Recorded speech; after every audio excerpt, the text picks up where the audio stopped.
Hi everyone, welcome to Chandan logics free rankers batch. Already SSC notification మాకు వచ్చేసింది. ఎస్ఎస్సిని దృష్టిలో పెట్టుకొని ఎస్ఎస్సిలో ఉన్నటువంటి ఆల్ టైప్స్ ఆఫ్ ఎగ్జామినేషన్స్ దృష్టిలో పెట్టుకొని ఒక ర్యాంకర్స్ని క్రియేట్ చేయాలి అనే ఒక ఉద్దేశంతోనే మనం స్టార్ట్ చేసిందే ఈ ఫ్రీ ర్యాంకర్స్ బ్యాచ్. అయితే ఈ ఫ్రీ ర్యాంకర్స్ బ్యాచ్ స్టార్ట్ చేయడానికి ఉన్నటువంటి ప్రధానమైన రీజన్ ఏంటిది? ఆల్రెడీ మీరు చూసారు, మనకు ఈ మంత్లో మనకు చాలా నోటిఫికేషన్స్ వస్తున్నాయి. ఆల్రెడీ ఎస్ఎస్సి మెయిన్ నోటిఫికేషన్ రావడం జరిగింది. నెంబర్ ఆఫ్ వ్యాకెన్సీస్ కూడా మాకు చెప్పడం జరిగింది. కాబట్టి వీటిని దృష్టిలో పెట్టుకొని మీరు రాసే ఎగ్జామ్, అది స్టెనో కావచ్చు, సీజీఎల్ కావచ్చు, ఢిల్లీ పోలీస్ కావచ్చు, లేకపోతే సిహెచ్ఎస్ఎల్ కావచ్చు, ఎంటీఎస్ కావచ్చు, జేఈ కావచ్చు, లేకపోతే జీడీ కావచ్చు, ఏ ఎగ్జామ్ అయినా పర్లేదు, మీరు ర్యాంకర్స్గా అవతరించడానికి ఉద్దేశించబడ్డదే ఈ ప్రోగ్రామ్. అయితే ఈ ప్రోగ్రాంలో what is that we're offering? So ఒకసారి మీరు చూసినట్టయితే 15 మాక్ ఎగ్జామ్స్ మీకు ప్రొవైడ్ చేస్తున్నాము. ఆల్రెడీ కొన్ని మాక్ ఎగ్జామ్స్ మీరు రాస్తున్నారు. ఆ మాక్ ఎగ్జామ్స్ యొక్క ఎక్స్ప్లెనేషన్ కూడా మీరు విని ఉన్నారు. సో ఈ విధంగా ఇది నిరంతరంగా ఈ ప్రోగ్రామ్ అనేది మనకు 15 మాక్ ఎగ్జామ్స్ కంప్లీట్ చేసే వరకు జరుగుతుంది. ఈ మాక్ ఎగ్జామ్స్ అన్ని కూడా ప్రీవియస్ ఇయర్స్ క్వశ్చన్స్ని బేస్ చేసుకొని మన ఈ మాక్ ఎగ్జామ్స్ని మనం డిజైన్ చేయడం జరిగింది.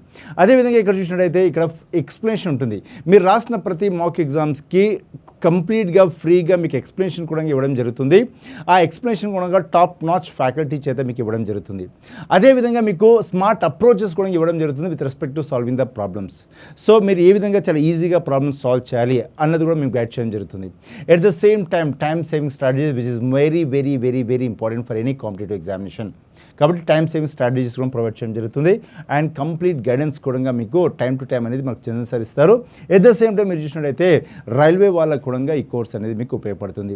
అండ్ ఇది ఎలా మీరు ఉపయోగించుకోవాలి? First of all download the Chandan logics app. ఆ డౌన్లోడ్ చేసిన తర్వాత మీకు చాలా పీడిఎఫ్ మెటీరియల్ అవైలబుల్ ఉంటుంది. At the same time me mock exams మీరు రాయొచ్చు. Once you right the mock exams every day at 9 o'clock the explanation part of the mock exams will be available. You can listen to the explanation and check where you are standing, where is the mistake that you have made, right? So ఈ విధంగా మాకు మాక్ examination explanation అనేది మనకు provide చేయడం జరుగుతుంది. ఆ schedule కూడా ఎలా ఉంటుందో ఒకసారి చూసే ప్రయత్నం చేయండి. మనకు ప్రతిరోజు 9 o'clock మనకు ఇది స్టార్ట్ అవుతుంది. ఆల్రెడీ మనము ఇప్పుడు 19th of May నుండి మనం స్టార్ట్ చేయడం జరిగింది. And we have completed many mock examinations. ఈరోజు మనం టెస్ట్ 9 యొక్క ఎక్స్ప్లెనేషన్ కూడా మనం వినబోతున్నాము. కాబట్టి 14th of June. So this is where we're right now. And ఈ విధంగా మనకు నిరంతరంగా ఈ ప్రోగ్రామ్ అనేది మనకు 16th of July వరకు ఈ ప్రోగ్రామ్ అనేది కొనసాగుతుంది. కాబట్టి share this good news with your friends. Let them also be part of this competition. And you will also have a very good competition. You can also excel yourself. కాబట్టి ఇటువంటి ఒక మంచి అవకాశాన్ని మీరు ఉపయోగించుకోండి and come out with flying colours, right? So మొదలెడదామా? Yes, here we go.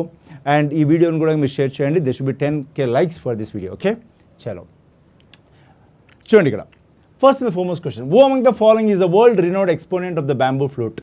క్రింది వారిలో ఎవరు ప్రపంచ ప్రఖ్యాత బ్యాంబూ ఫ్లూట్ విద్వాంసులు అని చెప్పేసి అడుగుతున్నారు ఇక్కడ, రైట్? ఎంఎస్ సుబ్బలక్ష్మి ఉంది, రవిశంకర్ ఉన్నారు, హరిప్రసాద్ చౌరాసియా ఉన్నారు, బిస్మిల్లా ఖాన్ ఉన్నారు, right? So question is very very simple అండి. మీరు అందరూ కూడా ఫటాఫట్ ఆన్సర్ ఇచ్చే ప్రయత్నం చేయండి. What exactly is the right answer for this question? So MS Subbulakshmi, Ravishankar, లేకపోతే హరిప్రసాద్ చౌరాసియా, బిస్మిల్లా ఖానా? This person is called as the flute king of India అని చెప్పేసి కూడా పిలుస్తాం, అవునా కదా? So who is that person? Hariprasad Chaurasia is called as flute king of India. So the right answer ఏంటి మనకు? Hariprasad Chaurasia is the right answer.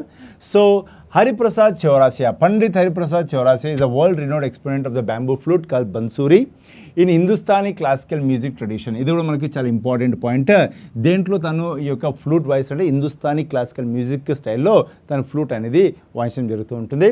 And is widely acclaimed for popularising the bamboo flute on global platforms. అంటే ప్రపంచ స్థాయిలో bamboo ఫ్లూట్ని తీసుకువెళ్ళినటువంటి ఘనత ఎవరికి దక్కింది? పండిత్ హరిప్రసాద్ చౌరాసియాకి దక్కడం జరిగింది. అందుకే ఆయన బ్యాంబూ ఫ్లూట్ కింగ్ ఆఫ్ ఇండియాగా మనం చెప్తూ ఉంటాం, అవునా? And he has received many awards like Padma Vibhushan and all these awards are received by mister Hariprasad Chaurasia. కాబట్టి అంతటి ఒక విశిష్ట వ్యక్తి మనకు హరిప్రసాద్ చౌరాసియా. అదేవిధంగా మిగతా వాళ్ళ గురించి మనం చూసినట్టయితే MS Subbulakshmi is the Carnatic music vocalist. ఎవరు తను? Carnatic music vocalist. Very very very very important. First artist to receive the Bharat Ratna award, అవునా? అదేవిధంగా Pandit Ravi Shankar, world famous sitar maestro, అవునా? సితార్ని ప్రపంచ స్థాయికి తీసుకెళ్ళినటువంటి పండిత్ రవిశంకర్ అనమాట. Very very very very important, అవునా? అదేవిధంగా బిస్మిల్లా ఖాన్, లెజెండరీ షెహనాయ్ ప్లేయర్. ఎవరు? బిస్మిల్లా ఖాన్. కాబట్టి మనం అడిగింది ఇక్కడ ఏంటిది? బన్సూరి, బ్యాంబూ ఫ్లూట్ గురించి అడిగాం. కాబట్టి ఆన్సర్ ఏంటి మనకు? The answer is nothing but Hariprasad Chaurasia is the right answer for this question. Clear guys? So next question మీ ముందుకు రాబోతుంది, ఎకానమీకి సంబంధించిన క్వశ్చన్, కాబట్టి జాగ్రత్తగా ఆన్సర్ చేయండి. What is the net investments అని చెప్పేసి అడుగుతున్నారు. నికర పెట్టుబడి అంటే ఏంటిది అనేది మన ప్రశ్న ఇక్కడ, right? Sum of all the investments in a country, gross investments plus depreciation, gross capital investment minus indirect taxes, gross investment minus depreciation. Okay, so దేశంలో అన్ని పెట్టుబడుల యొక్క మొత్తం, స్థూల పెట్టుబడి ప్లస్ మనకు డిప్రిసియేషన్ అంటే దాన్ని మనం ఏమవచ్చు, ఎగ్జాక్ట్గా పదం వచ్చేసరికి తరుగుదల అని చెప్పేసి అంటాం. సో స్థూల పెట్టుబడికి తరుగుదలను యాడ్ చేయడమా, లేకపోతే స్థూల మూలధన పెట్టుబడికి పరోక్ష పన్నులు తీసివేయడమా, లేకపోతే స్థూల పెట్టుబడి నుండి మనము ఈ యొక్క తరుగుదలను తీసివేయడమా? What is answer for this question? Okay, జాగ్రత్త చూడండి. ఇక్కడ వాళ్ళు అడుగుతుంది ఏంటిది, నెట్ ఇన్వెస్ట్మెంట్ అని చెప్పేసి అంటున్నారు. అవునా, ఏమంటున్నారు? నెట్ ఇన్వెస్ట్మెంట్ అనేది వాళ్ళ యొక్క క్వశ్చన్. సో గుర్తుపెట్టుకోవాలి, ఎప్పుడైనా సరే మనకి నెట్ కావాలి అంటే ఇది యూనివర్సల్లీ అప్లికబుల్ ఫార్ములా. నెట్ కావాలి అంటే, నికర విలువ మీకు కావాలి అంటే గ్రాస్ స్థూల విలువ నుండి మీరు డిప్రిసియేషన్ తీసివేయాలి. అవునా, అంటే from gross investment or gross value you have to remove the depreciation. ఇక్కడ ఏముంది, నెట్ ఇన్వెస్ట్మెంట్ అన్నది, కాబట్టి మనం ఏం రాయాలి, గ్రాస్ ఇన్వెస్ట్మెంట్ అని రాయాలి. కాబట్టి gross investment minus depreciation. So ఎప్పుడైనా సరే గుర్తుపెట్టుకోండి, మనకి ఎప్పుడైనా సరే నెట్ కావాలి అంటే ఎలా వస్తుంది, గ్రాస్లో నుండి డిప్రిసియేషన్ తీసివేస్తే మనకు నెట్ వాల్యూ అనేది వస్తుంది. మిగతాది ఏముంటుంది రాయాలి. గ్రాస్ డొమెస్టిక్ ప్రోడక్ట్ అంటే, నెట్ డొమెస్టిక్ ప్రోడక్ట్ అంటే gross domestic product minus depreciation. Gross national product అంటే నెట్ నేషనల్ ప్రోడక్ట్ అంటే gross national product minus depreciation. కాబట్టి నీకు నెట్ కావాలంటే గ్రాస్లోకి వెళ్ళి ఏం తీయాలి, ఈ డిప్రిసియేషన్ ఫ్యాక్టర్ని మనము తీసివేయాలి. అప్పుడు మనకి ఏమొస్తుంది, నెట్ వాల్యూ అనేది రావడం జరుగుతుంది, రైట్? సో గుర్తుపెట్టుకోండి, very very very very important. Okay, so net investment is the amount spent on the new capital assets after accounting for the depreciation, wear and tear or consumption of the existing capital assets. ఇది ఒక ప్రశ్న అడుగుతున్నారు. ఏమని అడుగుతున్నారంటే, what is the meaning of depreciation, లేకపోతే which of the following is also called as depreciation అడుగుతారు. అవునా, so ఇక్కడ మనకు రకరకాల పేర్లతో పిలవచ్చు డిప్రిసియేషన్. ఏమని పిలవచ్చు అంటే, wear and tear of the machinery అనొచ్చు, కన్జంప్షన్ ఆఫ్ ద క్యాపిటల్ అని చెప్పేసి అనొచ్చు, loss in the value of the machinery అనొచ్చు. అవునా, ఇవన్నీ పదాలు కూడా దేనికి వాడతాం మనము, డిప్రిసియేషన్ దానికి వాడుకోవచ్చు అనమాట. కాబట్టి డిప్రిసియేషన్ అన్న దాన్ని వేరే పదాలతో పిలిస్తే మీరు కన్ఫ్యూజ్ అవ్వద్దు. Wear and tear of the machinery అన్నా డిప్రిసియేషనే, కన్జంప్షన్ ఆఫ్ ద క్యాపిటల్ అన్నా కూడా డిప్రిసియేషనే, లేకపోతే loss in the value of the machinery అన్నా కూడా డిప్రిసియేషనే, right? So answer is nothing but gross national product or gross investment minus depreciation is the right answer. So ఒకసారి చూడండి, ఇక్కడ net investment is equal to gross investment minus depreciation. అవునా కదా? Gross investment is the total amount spent on the new capital assets without adjusting for depreciation, and depreciation accounts for the reduction in the value of the capital goods over time. అంటే ఒక వస్తువును మనము పెట్టుబడి పెడతాం, ఒక machinery ఏర్పాటు చేస్తాం, ఆ మెషిన్ వాడుతూ ఉన్నప్పుడు over a period of time machine తన విలువను కోల్పోతుంది. ఎంత విలువ కోల్పోయిందో దాన్ని మనం ఏమంటాం, తరుగుదల అని చెప్పేసి అంటాం. కాబట్టి మనకు కోల్పోయిన తర్వాత విలువ కావాలి అంటే మనం ఏం చేయాలి, ఇనీషియల్గా మనం ఎంత పెట్టుబడి పెట్టామో దాంట్లో ఎంత విలువ పోయింది తీసేస్తే మనకు వచ్చేది ఏంటిది, మిగిలిందనమాట. సో ఆ విధంగా మనం లెక్క పెట్టవచ్చు. Okay, next one, India won the ICC men's cricket world cup for the first time in which of the following years, right? So భారతదేశం ఐసీసీ పురుషుల క్రికెట్ వరల్డ్ కప్ను తొలిసారిగా కింద ఏ సంవత్సరంలో గెలుచుకుంది అని చెప్పేసి అడుగుతున్నారు. అవునా, 1996, 1992, 1987, 1983. భారతదేశానికి మొట్టమొదటిసారిగా ఐసీసీ క్రికెట్ వరల్డ్ కప్ అనేది చాలా అనూహ్యంగా 2 టైమ్ డిఫెండింగ్ ఛాంపియన్ అయినటువంటి వెస్టిండీస్ని ఓడించేసి 25th of June 1983లో భారతదేశము మొట్టమొదటిసారిగా ప్రపంచ కప్ను గెలుచుకోవడం జరిగింది. కాబట్టి మనకు రైట్ ఆన్సర్ ఏమవుతుంది, 1983 is the right answer. Okay, ఒకసారి చూడండి, India won the ICC men's cricket world cup for the first time in 1983. The final match was played in the Lord's cricket ground in London. ఎక్కడ ఆడారు, లండన్లో ఆడారు. అవునా, where India defeated the West Indies. India ఓడించింది West Indies. ఎన్ని రన్స్తో, 43 రన్స్లో. అవునా, this victory is a landmark moment in Indian cricket history. ఎందుకంటే ఒక్కసారి మనము ఆ యొక్క సక్సెస్ యొక్క రుచి చూసిన తర్వాత మళ్ళీ కావాలి అనే ఒక ఫీలింగ్ వస్తుంది. చూడకపోతే మీకు దాని రుచి తెలియకపోతే అది కావాలని మీకు ఎలా తెలుస్తుంది? కాబట్టి ఈ రుచి ఏదైతే 1983లో మనకు వచ్చిందో, తర్వాత కాలంలో భారతదేశం యొక్క క్రికెట్ అనేది చాలా స్టేబుల్ అవ్వడానికి, ఒక పతాక స్థాయికి చేరడానికి ఇది చాలా చాలా ఉపయోగపడ్డది. కాబట్టి 1983 cricket ICC cricket world cup is very very important for India. Okay, very very important. Next one. Kathakali one of the classical dances of India is predominantly perform in of the following states of India. Kathakali భారతదేశంలోని ఒక శాస్త్రీయ నృత్య రూపం ప్రధానంగా క్రింది ఏ రాష్ట్రంలో ప్రదర్శించబడుతుంది అని అడుగుతున్నారు. సో కథకళి అంటే it's a classical dance of which state? Kerala. కాబట్టి రైట్ ఆన్సర్ ఏమవుతుంది మనకు? కేరళ అనేది మనకు రైట్ ఆన్సర్ అవుతుంది. కాబట్టి దీనికి చెప్పాల్సిన అవసరం లేదు. అస్సాం ఇచ్చారు, మణిపూర్ ఇచ్చారు, ఉత్తరప్రదేశ్ ఇచ్చారు, కేరళ ఇచ్చారు. అస్సాం యొక్క క్లాసికల్ డాన్స్ ఏది? అస్సాం యొక్క క్లాసికల్ డాన్స్ వచ్చేసరికి మనకు Sattriya. What is the classical dance of Assam అండి? Sattriya is the classical dance of Assam. అదేవిధంగా మణిపూర్ యొక్క క్లాసికల్ డాన్స్ ఏంటిది? Manipuri. What is that? Manipuri. What is the classical dance in Uttar Pradesh? Kathak. What is that? Kathak. And when you come to Kerala the classical dance is Kathakali. అవునా? So ఈ విధంగా మీరు చూసినట్టయితే మనకు మోహినియట్టం అని ఇచ్చినా కూడా అది ఎవరిది? కేరళ రాష్ట్రం యొక్క క్లాసికల్ డాన్సే. అవునా? అదేవిధంగా ఒకవేళ ఇదే ఆస్కి ఒక విషయం భరతనాట్యం తమిళనాడు, అదేవిధంగా కూచిపూడి ఆంధ్రప్రదేశ్. అవునా? ఛౌ వెస్ట్ బెంగాల్, ఒడిషా, జార్ఖండ్. సో ఈ విధంగా మీరు చూసినట్లయితే మనకు మొత్తం మనకు వచ్చేసరికి 9 క్లాసికల్ డాన్సెస్ అనేవి ఉన్నాయి. ఆ క్లాసికల్ డాన్స్ అనేవి మనకు చాలా ఇంపార్టెంట్. దాంతోపాటు క్లాసికల్ డాన్సర్స్ కూడా ఇంపార్టెంట్. అంటే ఒక డాన్సర్ పేరు చెప్తే ఏ డాన్స్ చేస్తారనేది కూడా మనం చెప్పగలగాలి. యామిని కృష్ణమూర్తి కూచిపూడి అండ్ భరతనాట్యం. అవునా? రాజారెడ్డి రాధారెడ్డి కూచిపూడి. ఓకే, ఈ విధంగా మృళిని సారాభాయ్ భరతనాట్యం. సో అలా మనం చెప్పగలిగే పరిస్థితులు మనం ఉండాలి. Okay. Kathakali is a classical dance drama form originated in the state of Kerala. It is known for its elaborate costumes, detailed makeup and expressive gestures. Avuna? Kathakali ante gestures, Kathakali ante makeup, Kathakali ante expressions, right? And Kathakali tradition depicts the stories of Hindu epics like Ramayana and Mahabharata.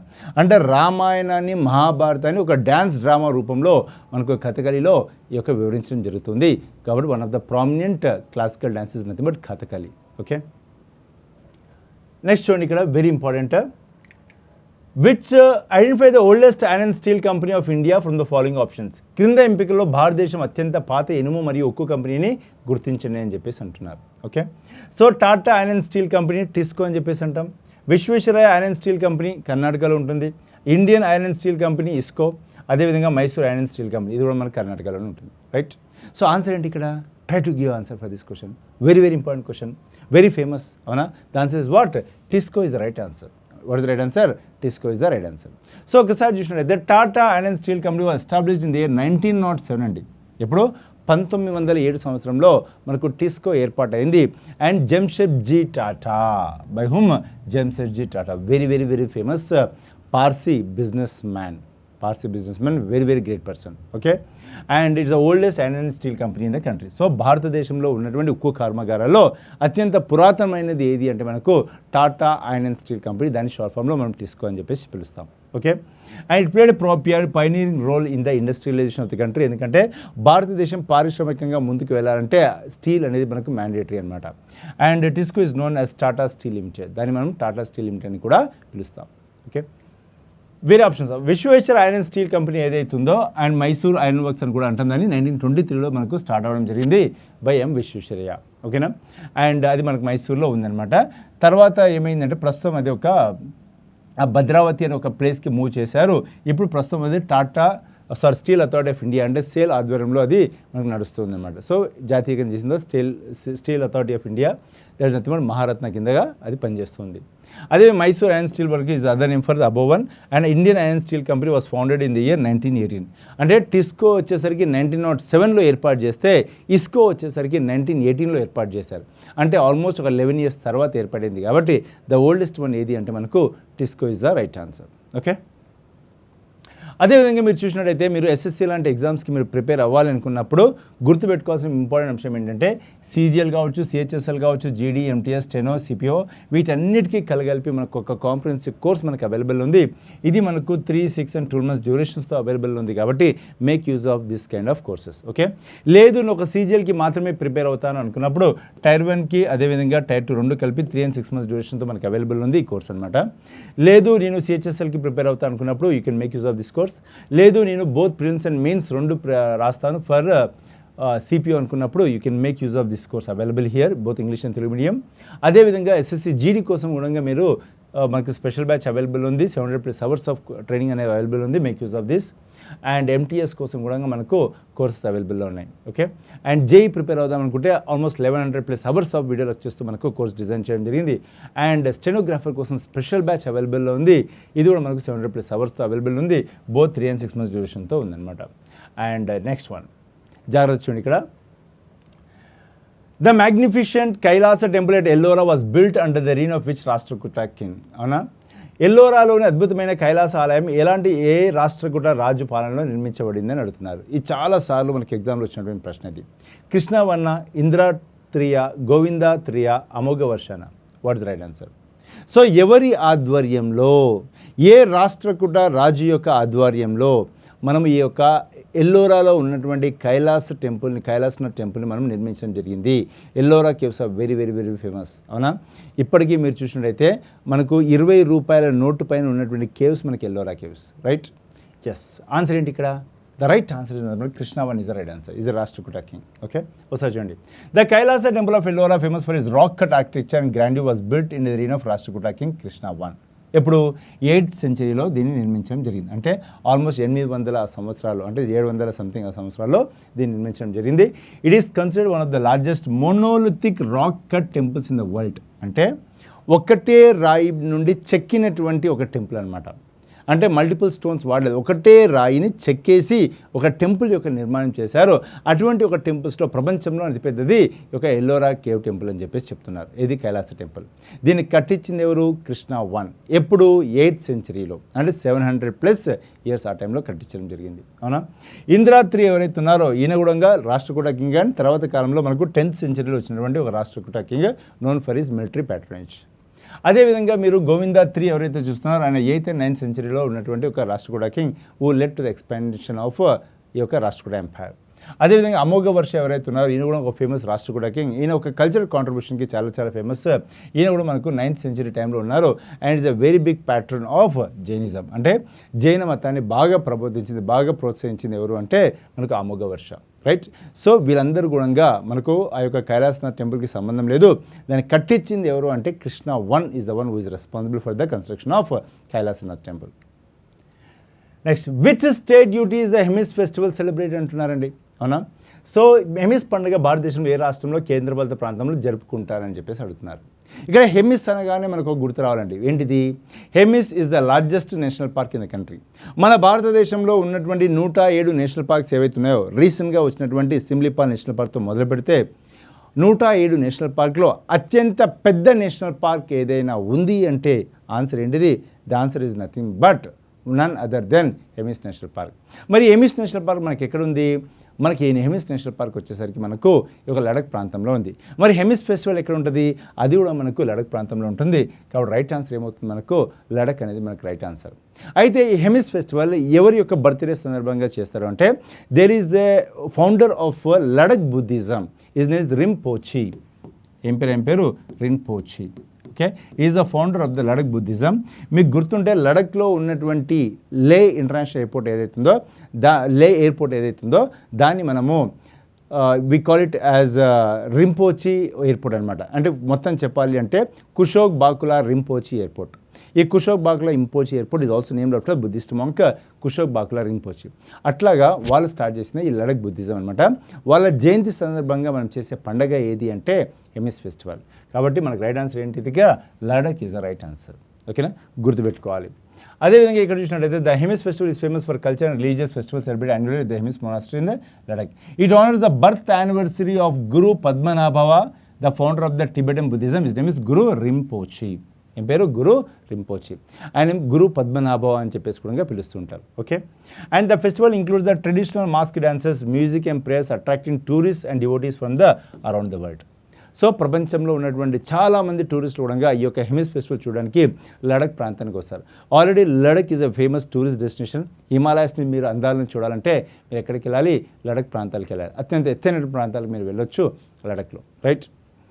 And అది with respect to this thing. Next one అండి, which of the following is the largest artificial lake of Asia. So ఏమడుగుతున్నారు ఇక్కడ? క్రింది వాటిలో ఏది ఆసియాలో అతిపెద్ద కృత్రిమ సరస్సు అని చెప్పేసి అడుగుతున్నారు ఇక్కడ. సో నైనీ లేక్ ఒకటి ఉంది, భోపాల్ లేక్ ఉంది, ధాల్ లేక్ ఉంది, చిల్కా లేక్ ఉంది. What is answer for this question? So ఇక్కడ జాగ్రత్తగా చూడాలి, ఫేమస్ లేక్ చెప్పడం కాదు, which is the largest artificial lake అంటున్నారు. అంటే సహజ సిద్ధంగా ఏర్పడ్డది కాదు, కృత్రిమంగా ఏర్పడేటువంటి ఒక లేక్స్లో పెద్ద లేక్ ఏది ఏషియాలని చెప్పేసి అడుగుతున్నారు. Okay, what can be the answer అండి? Try to guess. Yes, so the right answer is Bhopal lake. Bhopal lake అనేది ఒక ఆనకట్ట నిర్మించడం వల్ల వచ్చినటువంటి ఒక లేక్ అనమాట అది. Okay, so that is the largest artificial lake. So ఒకసారి చూడండి, Bhopal lake also known as upper lake in Madhya Pradesh is considered one of the largest artificial lakes of Asia. It was created by damming and has been vital source for Bhopal city. Damming అంటే ఏంటిది? ఒక dam నిర్మించడం ద్వారా ఒక lake ఏర్పడ్డది. ఆ lake ద్వారానే భోపాల్ పట్టణానికి త్రాగునీరు అనేది మనం అందించగలుగుతున్నాము. సో ఆర్టిఫిషియల్ లేక్స్లో that's the largest artificial lake అనమాట. అదేవిధంగా వేరే లేక్స్ ఏవైతే నైనీ లేక్ ఏదైతుందో natural lake in Nainital Uttarakhand. సో ఉత్తరాఖండ్లో ఉన్నటువంటి నైనితాల్ ప్రాంతంలో ఉన్నటువంటి ఒక సహజ సిద్ధమైనటువంటి సరస్సు ఏది? నైనీ లేక్. అదేవిధంగా దాల్ లేక్ ఏదైతుందో చాలా ఫేమస్ అండి, బోట్ ఫెస్టివల్ జరుగుతూ ఉంటుంది అక్కడ, మనకు కాశ్మీర్లో ఉంటుందన్నమాట. So famous natural lake in Srinagar, Jammu and Kashmir. And ఇక్కడ వచ్చేసరికి Chilka lake. Chilka lake is very very famous because it is the largest brackish water lake in the country. అంటే సాల్ట్ వాటర్ లేక్స్లో అతిపెద్ద లేక్ ఏది అంటే చిల్కా లేక్. అదేవిధంగా మన భారతదేశంలో ఉన్నటువంటి రామ్సార్ వెట్లాండ్స్లో మొట్టమొదటి రామ్సార్ వెట్లాండ్గా రికగ్నైజ్ పొందింది కూడా ఎవరు? చిల్కా లేక్. సో ఇది ఎక్కడుంది? మనకు ఒడిషా ప్రాంతం ఉంటుంది. మహానది అనేది సముద్రంలో కలిసడానికి చాలా దగ్గరగా మనకు ఈ చిల్కా లేక్ అనేది మనకు ఏర్పడి ఉందన్నమాట. So Asia's largest brackish water lagoon, but natural not artificial. అది ఒక సహజసిద్ధమైనది, అది కృత్రిమమైనది కాదనమాట. కాబట్టి ఆన్సర్ ఏంటి మనకి ఇక్కడ? Bhopal lake is the right answer for this question. Okay. In 2002, Zakir Hussain became the youngest percussionist to be honored with the which award? Okay. So 2002లో జాకిర్ హుస్సేన్కి ఏ పురస్కారంతో గౌరవించబడిన అత్యంత యువ పర్క్యూనిస్ట్ అయ్యారు అని చెప్పేసి అడుగుతున్నారు. సో ఇక్కడ ఒక విషయం అర్థం చేసుకోవాలి మనం. వాళ్ళు యంగెస్ట్ అన్నారు, పెర్క్యూషనిస్ట్ అన్నారు, దాంతోపాటు ఏమన్నారు? 2002లో వచ్చి ఉండాలన్నారు. మరి 2002 సంవత్సరంలో జాకిర్ హుస్సేన్ గారికి వచ్చిన అవార్డు ఏది అంటే పద్మభూషణ్. కాబట్టి ఆన్సర్ ఏమవుతుంది? పద్మభూషణ్ అవుతుంది. Okay. So Padma Bhushan is the third highest civilian honour in the country. Okay, చూడండి ఇక్కడ. In 2002 Zakir Hussain the world renowned master became the youngest percussionist to be honoured with Padma Bhushan. ఇది పద్మభూషణ్, అవునా? సంగీత నాటక అకాడమీ కూడా తనకు వరించింది. కానీ ఎప్పుడు వరించింది? 1988లో. కానీ ఇక్కడ అడుగుతున్నది ఏంటిది? 2002లో ఏదో వచ్చిందని అడుగుతున్నారు. కాబట్టి ఇది ఆన్సర్ కాదు. అదేవిధంగా గ్రామీ అవార్డు కూడా దాన్ని గెలుచుకున్నారు. ఓకే, తగు 2002లోనే రావడం జరిగింది. ఓకేనా? ఏది 2002 రాలేదు, బట్ ఆయన గ్రామీ అవార్డు కూడా రావడం జరిగింది. కానీ ఇక్కడ అడిగింది 2002 కాబట్టి గ్రామీ అవార్డు అని రైట్ ఆన్సర్ అవ్వలేదన్నమాట. అదేవిధంగా national heritage fellowship by national endowment for arts అనేది ఎప్పుడు వచ్చింది? 1999లో వచ్చింది. కానీ అడిగింది ఏంటిది? 2002 గురించి అడిగారు. కాబట్టి తనకు గ్రామీణ అవార్డు వచ్చింది, సంగీత్ నాటక అకాడమీ అవార్డు వచ్చింది, అదేవిధంగా నేషనల్ హెరిటేజ్ ఫెలోషిప్ అవార్డు వచ్చింది. కానీ 2002లో మాత్రం రాలేదు. 2002లో వచ్చింది ఏంటిది? పద్మభూషణ్. కాబట్టి ఆన్సర్ అంటే Padma Bhushan is the right answer.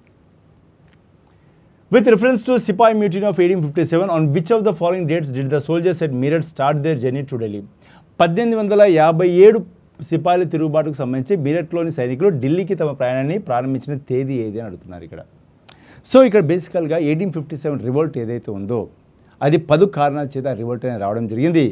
And విడి సవర్కర్ ఎవరైతే ఉన్నారో ఆ రివోల్ట్ని ఫస్ట్ వార్ ఆఫ్ ఇండిపెండెన్స్గా కూడా అభివర్ణించడం జరిగింది. అయితే దాంట్లో భాగంగా సిపాయిస్ అందరూ కూడా తిరుగుబాటు చేసేసి వాళ్ళు ఢిల్లీకి ప్రయాణమై ఢిల్లీ కోటని ఆక్రమించుకొని అక్కడ ఉన్నటువంటి ముఘల్ రాజును కూర్చోబెడతామని చెప్పేసి అనుకున్నారనమాట. సో ఎప్పుడు వీళ్ళు ప్రయాణం అయ్యారు అని చెప్పేసి అడుగుతున్నారు. ఆన్సర్ ఏంటి? 10th మేనా, 19th ఏప్రిలా, 2nd జూనా, 29th మార్చా? What is the right answer for this question? Okay, the right answer is nothing but 10th May is the right answer. 10th May is the right answer. ఒకసారి చూడండి ఇక్కడ. The Sipayi Mutiny of 1857, also known as the first war of Indian independence, began when the Indian soldiers at Meerut revolted against the British East India Company. Okay. The Sipai started their march from Meerut to Delhi on 10th May 1857. First war of ఇండిపెండెన్స్కే అది అనమాట. Okay, and this event marked the beginning of the widespread rebellion against British rule. So అక్కడికి వెళ్ళి British వాళ్ళకు వ్యతిరేకంగా గలం విప్పడానికి మొట్టమొదటిగా నాంది పలికింది 1857 రివోల్ట్. అవునా. దాని నుండి ప్రేరణ పొందిన తర్వాత మెల్లిగా మనకు ఇండియన్ నేషనల్ కాంగ్రెస్ ఏర్పడడం కానీ, తర్వాత ఎక్స్ట్రీమిస్ట్లని, మోడరేట్లని వీళ్ళందరూ కూడా బ్రిటిష్కి వ్యతిరేకంగా గలం విప్పడం, తర్వాత కాలంలో మహాత్మా గాంధీ ఆ యొక్క ఫ్రీడమ్ మూవ్మెంట్లోకి ఎంటర్ అవ్వడం, తర్వాత నాన్ కోఆపరేషన్ మూవ్మెంట్ లాంటి ఒక ప్రతిష్టాత్మకమైన మూవ్మెంట్స్ చేపట్టడం, తర్వాత వచ్చేసరికి హోమ్ రూల్ మూవ్మెంట్ కానీ, ఫస్ట్ హోమ్ రూల్, తర్వాత నాన్ కోఆపరేషన్ మూవ్మెంట్, తర్వాత ఫైనల్గా క్విట్ ఇండియా మూవ్మెంట్తో మనము ఒక చర్మగీతం పాడాము బ్రిటిష్ పరిపాలనకి. అవునా కదా. కాబట్టి ఇవన్నీ కూడా నాంది పలికింది ఎవరు అంటే 1857 యొక్క రివోల్ట్. ఓకే, ఇక్కడ చూడండి క్వశ్చన్ జాగ్రత్త చూడండి. ఇక్కడ Purvanchal Himalayas does not comprise of, Purvanchal Himalayas కింది వాటిలో ఏది కలిగి ఉండవు అని అడుగుతున్నారు. ఫస్ట్ ఆఫ్ ఆల్ ఏంటో చూద్దాం ఇక్కడ. సో బేసికల్గా హిమాలయాస్ని మనము ఒక 3 భాగాలుగా డివైడ్ చేయవచ్చండి. ఓకే, 3 భాగాలు ఎలా డివైడ్ చేయవచ్చు అంటే, ఫస్ట్ ఆఫ్ ఆల్ ఇక్కడ మొత్తం దీన్ని మనం సెంట్రల్ హిమాలయాస్ అంటాం. అవునా. ఈ పార్ట్ ఏవైతుందో దీన్ని మనము పూర్వాంచల్ హిమాలయాస్ అంటాం, లేకపోతే నార్త్ ఈస్ట్ హిమాలయాస్ అని కూడా అంటాం. ఓకే, ఇవి కాకుండా టిబెట్కి హిమాలయాస్కి మధ్యలో మనకు మళ్ళీ ఒక రేంజ్ ఆఫ్ హిమాలయాస్ ఉంటాయి. వీటి మనము ట్రాన్స్ హిమాలయాస్ అంటాం. ఏమంటాము? ట్రాన్స్ హిమాలయాస్ అంటాం. సో ఇక్కడ డివిజన్ ఎలా ఉంటుందంటే, ఈ పూర్వాంచల్ హిమాలయాస్లో మన రకరకాల హిమాలయాస్, మిజో హిల్స్ అని, నాగా హిల్స్ అని, మణిపూర్ హిల్స్ అని, ఓకే, ఇలా త్రిపురలో ఉన్నటువంటి మనకు దేస్ వన్ బరేల్ రేంజెస్ అని చెప్పేసి, అవునా, ఇలా చాలా ఉంటాయి అన్నమాట. లైక్ జాంతి హిల్స్, కాశీ హిల్స్ ఇవన్నీ ఉన్నాయి. సో ఇక్కడ ఏంటంటే బేసికల్గా మనకు 3 పార్ట్స్. ఒకటేమో హిమాద్రి, హిమాచల్, ఇక్కడ వచ్చేసరికి శివాలిక్స్, ఇలా 3 ఉంటాయి. ఇక్కడ Karakoram ranges, Ladakh ranges, Zanskar ranges. Okay, ఇలా 3 పార్ట్స్కి డివైడ్ చేస్తున్నాం. సో ఇవి వచ్చేసరికి మనకి ఏంటిది ట్రాన్స్ హిమాలయాస్, ఇవి వచ్చేసరికి మనకి ఏంటిది సెంట్రల్ హిమాలయాస్, ఈ లాస్ట్లో ఉన్నవి ఏంటి మనకు పూర్వాంచల్ హిమాలయాస్. అయితే సెంట్రల్ హిమాలయాస్లో హిమాచల్ ఏదైతుందో, హిమాచల్ కూడా ఒక్కొక్క ప్రాంతంలో ఒక్కొక్క పేరుతో పిలుస్తారు. For example Jammu and Kashmir ప్రాంతంలో మనము పీర్ పంజల్ రేంజెస్ అని పిలుస్తాం. అదేవిధంగా మనకు నేపాల్ ప్రాంతంలో మహాభారత్ రేంజెస్ అంటాం. అదే ఉత్తరాఖండ్ ప్రాంతంలో మనకు గర్వాల్ హిమాలయాస్ లేకపోతే కుమయూన్ హిమాలయాస్ అని చెప్పేసి పిలుస్తాం. ఓకే, ఇలా ఒక్కొక్క పేరుతో పిలుస్తాం అనమాట. కానీ ఇక్కడ మీరు నాగా హిల్స్ కావచ్చు, లేకపోతే మణిపూర్ హిల్స్ కావచ్చు, లేకపోతే మిజో హిల్స్ కావచ్చు, అవన్నీ కూడా ఎక్కడ ఉంటాయి మనకు ఈ ప్రాంతంలో ఉంటాయి. పట్కాయ్ బూమ్ హిల్స్ కానీ ఇవన్నీ కూడా మనకు పూర్వాంచల్ హిమాలయాస్లో భాగంగా ఉంటాయి. కానీ పూర్వాంచల్ హిమాలయాస్లో భాగంగా లేనటువంటిది ఏది, which is not part of this అంటే the only answer is nothing but Pir Panjal range, because Pir Panjal range is part of the Himachal, which is a part of what? Central Himalayas. Central Himalayasలో భాగంగా మనకు ఈ యొక్క peer Panjal ranges అనేవి ఉంటాయి అన్నమాట. Okay, next చూడండి. Purvanchal Himalayas are the eastern extension of the Himalayas and mainly consists of the hills located in the northeastern states. They include Naga Hills, Manipur Hills, Mizo Hills, ఇవన్నీ కూడా మనకు పూర్వాంచల్ హిమాలయాస్లో భాగం. ఇంకా చాలా ఉంటాయి. ఓకేనా. However the peer Panjal range is part of the western Himalayas located primarily in the Jammu and Kashmir. Okay, which is not part of the Purvanchal, it is part of what? Himachal. దీంట్లో భాగంగా ఇవన్నీ కూడా హిమాచల్ అంటే ఆ మిడిల్ హిమాలయాస్ ఏవైతే ఉన్నాయో దాంట్లో భాగంగానే మనకు పీర్ పంజల్ రేంజెస్ అనేవి ఉన్నాయన్నమాట. ఓకే, నెక్స్ట్ చూడండి. ఇక్కడ in which year did India make its Olympic debut in hockey? భారతదేశం హాకీ ఒలింపిక్స్లో తొలిసారిగా పాల్గొన్న సంవత్సరం ఏది అని అడుగుతున్నారు ఇక్కడ. 1936, 1932, 1924, 1928. భారతదేశం మొట్టమొదటిసారిగా హాకీ ఒలింపిక్స్లో పాల్గొంది 1928లో. పాల్గొనడం మాత్రమే కాదు, మనకు ఒలింపిక్ గోల్డ్ మెడల్ గెలుచుకోవడం జరిగింది. ఇంకోటి మెడల్ ఒక్కటే కాదండి, 1928, 32, 36 వరుసగా 3 ఒలింపిక్ గోల్డ్ మెడల్స్ కూడా మనం గెలుచుకోవడం జరిగింది. ఓకే, ఒకసారి చూడండి. ఇక్కడ India maids Olympic debut in hockey in the year 1928 during the Amsterdam Olympics in this tournament. అవునా.